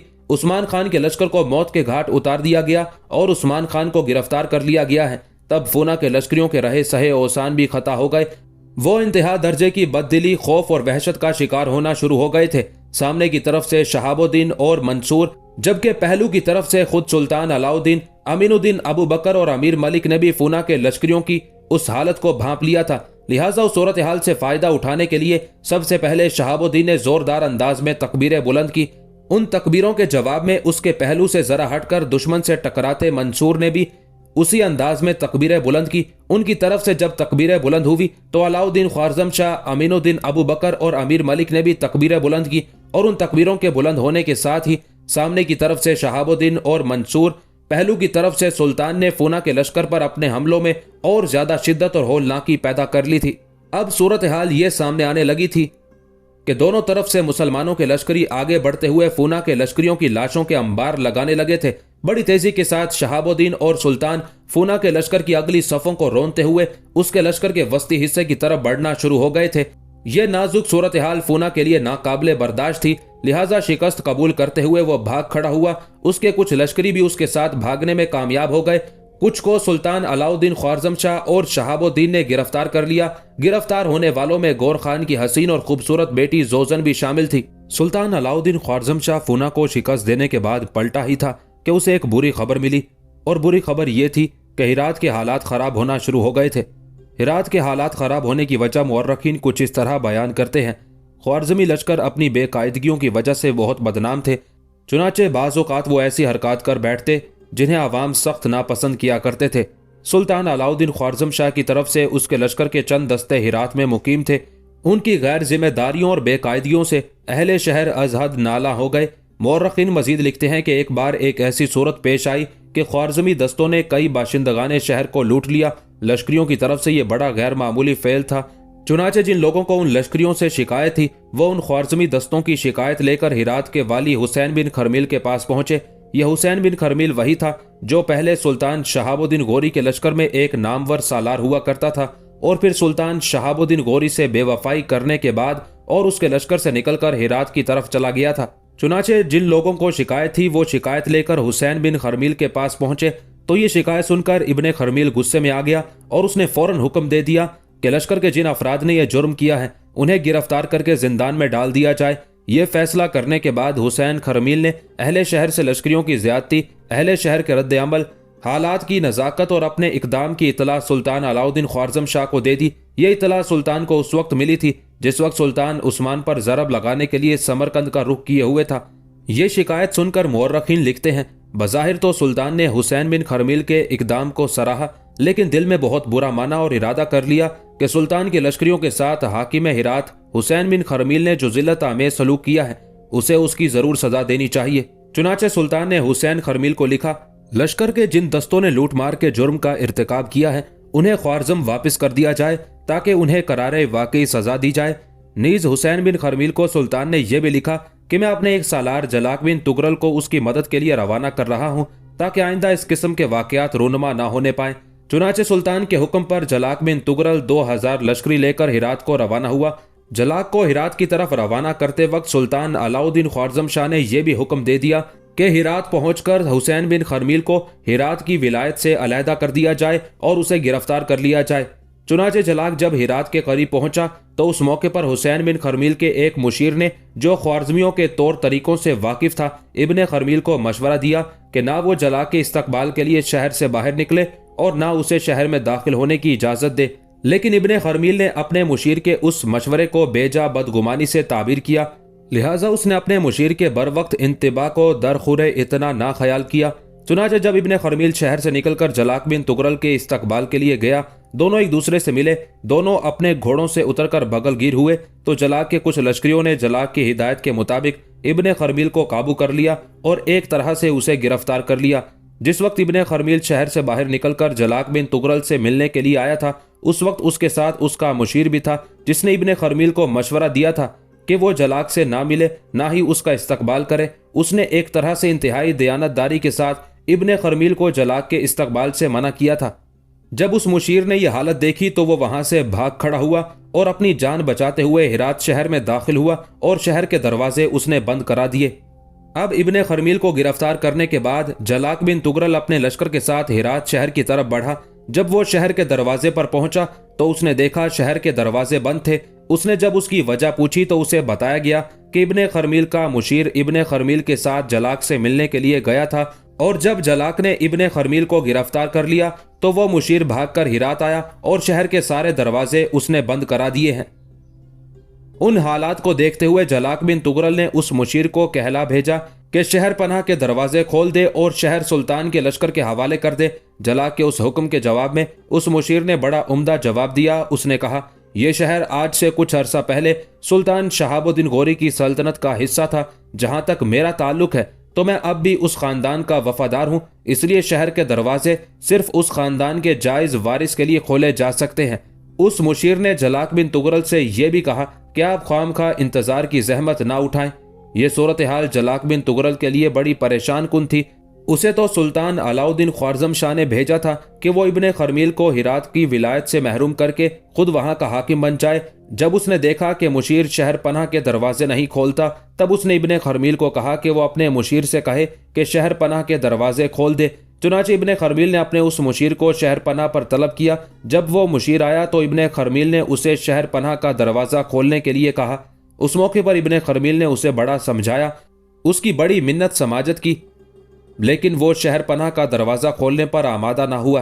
तंग आकर जलाक बिन तुगरल ने यह धमकी दी, शहर पनाह का दरवाज़ा खोल दो वरना इब्ने खरमील को बाशिंदगाने शहर के सामने कत्ल कर दिया जाएगा। ये सूरत हाल इब्ने खरमील के लिए बड़ी खतरनाक थी। चुनाचे उसने अपने मुशीर को फिर समझाया कि वो दरवाज़ा खोल दे वरना उसकी जान चली जाएगी। वो मुशीर क्योंकि सुल्तान शहाबुद्दीन गौरी के खानदान का बड़ा वफादार था और इब्ने खरमील ने एक इंतहाई अहम मुहिम के मौके पर सुल्तान शहाबुद्दीन गौरी से बेवफाई करके उसका साथ छोड़ दिया था, लिहाजा उस मुशीर ने इब्ने खरमील का कहना मानने से इनकार कर दिया और अपनी बात पर डटा रहा। जब इब्ने खरमील की इल्तिजा और मिन्नत खुशामद पर भी मुशीर का दिल ना पसीजा तो जलाक ने हिरात शहर के लोगों को मरूब करने के लिए इब्ने खरमील को कत्ल कर दिया। लेकिन इब्ने तुगरल के उस इकदाम से भी कोई फायदा ना हुआ। उसके साथ सिर्फ 2000 लश्करी थे जिनके साथ वो जबरदस्ती और बाजोर कुव्वत शहर में दाखिल नहीं हो सकता था, इसलिए कि शहर के इर्द गिर्द बड़ी गहरी और चौड़ी खंदक थी। उस शहर की कई फसीलें थी और बड़े से बड़ा लश्कर भी उसे आसानी से अबूर करके शहर में दाखिल ना हो सकता था। जब इब्ने तुगरल हालात से तंग पड़ गया और शहर में दाखिल होने की कोई सूरत उसे नजर न आई, तब उसने तेज रफ्तार कासिद सुल्तान अलाउद्दीन ख्वारज़म शाह की तरफ रवाना किए। यही कासिद उस वक्त सुल्तान अलाउद्दीन ख्वारज़म शाह की खिदमत में हाजिर हुए जिस वक्त सुल्तान अलाउद्दीन शहाबुद्दीन और मंसूर के साथ फूना को शिकस्त देने के बाद फारिग हुआ ही था। हिरात शहर की यह सूरत हाल यकीनन सुल्तान अलाउद्दीन ख्वारज़म शाह के लिए फिक्र अंगेज थी। चुनाचे उसने अपने मुअम्मर सालार अमीनुद्दीन अबू बकर को, जो सुल्तान के बरगुज़ीदा उमरा में से था, 10,000 का लश्कर देकर हिरात के हालात दुरुस्त करने के लिए रवाना किया। अमीनुद्दीन अबू बकर बड़ा वफादार, बड़ा जहांदीदा और जंगो जदल का वसी तजर्बा भी रखता था, लेकिन हिरात के सामने उसकी भी कोशिश नाकाम हुई। उसने भी मुशीर को बड़ा समझाया कि वो शहर पनाह के दरवाजे खोल दे, लेकिन उसके दमखम में कोई भी फर्क न आया। अमीनुद्दीन अबू बकर और उसके नायब सालारों ने भी मुशीर को बड़ा समझाया, उसे माइल बा सुलह करने के लिए तमाम नुस्खे आजमाए, लेकिन कामयाबी हासिल न हुई। वो मुशीर अपनी जगह अपने इरादे में डटा रहा। शहर पनाह के दरवाजे खोलने से उसने कतई इनकार कर दिया था। उस मुशीर की हट धर्मी की भी एक वजह थी। वो जानता था कि कोई छोटा मोटा लश्कर हिरात शहर को फतह कर ही नहीं सकता, इसलिए कि इब्ने खरमील ने, जबकि वो हिरात का गवर्नर था, ख्वारज़म शाह की तरफ से मुतमईन न था। उसे खदशा था कि अलाउद्दीन ख्वारज़म शाह किसी भी वक्त उसे हिरात की हाकमियत से माजूल कर सकता है। लिहाजा उसने अपनी निजामत के ज़माने में हेरात को नाकाबिले तस्खीर बनाने के लिए उसके इर्द गिर्द यके बाद दीगरे 4 मजबूत फसीलें एक वसी और गहरी खंदक तैयार कर दी थी और हर खंदक हर वक्त पानी से भरी रहती थी। इसके अलावा उसने हेरात शहर की 4 फसीलें इंतहाई मजबूत और मुस्तहकम तामीर कराई थी। जहां तक खंदक का ताल्लुक था वो काफी गहरी चौड़ी थी और पानी से खूब भरी रहती थी। चुनाचे ख्वारिज़मी लश्करी अपनी पूरी कोशिश के बावजूद उस खंदक को पार ना कर सके और ना ही 4 फसीलों में से किसी एक को नुकसान पहुंचा सके। इसी दौरान अमीनुद्दीन अबू बकर बराबर उससे राब्ता कायम किए रहा। उससे गुफ्तगू करने का यही तरीका था कि उसे शहर की फसील के ऊपर बुलाया जाता जो खंदक के उस पार थी और खंदक के किनारे खड़े होकर उससे गुफ्तगू की जाती थी। जब अमीनुद्दीन अबू बकर कई बार उससे गुफ्तगू कर चुका और हर मर्तबा समझाया कि शहर पनाह के दरवाजे ना खोलने के भयानक नताइज होंगे, इसलिए उसकी जिद और हठधर्मी उसे ही नहीं शहर के लोगों को भी खतरे में डाल सकती है। उस सूरत हाल और उस धमकी को सामने रखते हुए वो मुशीर आखिर इस शर्त पर शहर पनाह के दरवाजे खोल देने पर आमादा हुआ कि सुल्तान अलाउद्दीन ख्वारिज़म शाह खुद आकर उससे दरख्वास्त करे तब वो शहर पनाह के दरवाजे खोलेगा। लेकिन सुल्तान अलाउद्दीन ख्वारिज़म शाह चूंकि उस वक्त समरकंद में अपनी मुहिम में मसरूफ था, लिहाजा मुस्तकबिल करीब में उसके वहां आने और उस शर्त को पूरा होने के लिए कोई इम्कान न था। इस दौरान हेरात के एक बाशिंदे ने खुफिया तौर पर जलाक बिन तुगरल और अमीनुद्दीन अबू बकर को बताया कि खंदक की खुदाई और फसीलों की तामीर के बाद भी अक्सर इब्ने खरमील कहा करता था, अगरचे मैंने हेरात की हिफाजत के लिए बहुत कुछ किया है और हक यह है कि इससे ज्यादा कुछ और कर भी नहीं सकता, लेकिन अब भी एक कमी ऐसी बाकी है जिसका मेरे पास कोई तोड़ नहीं। यानी अगर कोई शख्स उस नहर के पानी को जो शहर के दरमियान से गुजरती है रोककर फसील की तरफ मोड़ दे तो फसीलें पानी के रेले से कमजोर होकर गिर पड़ेंगी और शहर फतह हो जाएगा। चुनाचे हेरात के जिस बाशिंदे ने यह खुफिया खबर दी थी उसकी उस खबर के जवाब में सुल्तान के लश्करियों ने उस तजवीज पर अमल करने का फैसला कर लिया, इसलिए कि ख्वारिज़मी लश्करी उस गैर यकीनी हालत से पहले ही बड़े बेजार थे। चुनाचे फौरन नहर का पानी रोक लिया गया और उसका रुख फसीलों की तरफ मोड़ दिया गया। लेकिन हालात की बदकिस्मती के खिलाफ तवक्को उस पानी से ना किसी फसील में कोई शिगाफ पड़ा और ना ही कोई फसील गिरी, बल्कि उल्टा इर्द गिर्द का सारा इलाका दलदल बन गया। जहां जलाक बिन तुगरल और अमीनुद्दीन अबू बकर ने अपने लश्कर के साथ कयाम किया हुआ था वहां भी पानी आ गया। लिहाजा वो अपने लश्करियों को लेकर पीछे हट गए। चारों तरफ अब दलदल का समा था। चुनाचे अमीनुद्दीन अबू बकर और जलाक बिन तुगरल को पीछे हटना पड़ा और अब वो इस इंतजार में बैठ गए थे कि शहर के इर्द गिर्द पानी फैलने से जो कीचड़ और दलदल की कैफियत तारी हो गई है वो खुश्क हो तो फिर वो शहर पर हमले शुरू करें। अब एक तरह से सुल्तान अलाउद्दीन के 3 सालार अमीनुद्दीन, कज़तक और जलाक हेरात के नवाह में नामुसाइद हालात के अंदर फंस कर रह गए थे।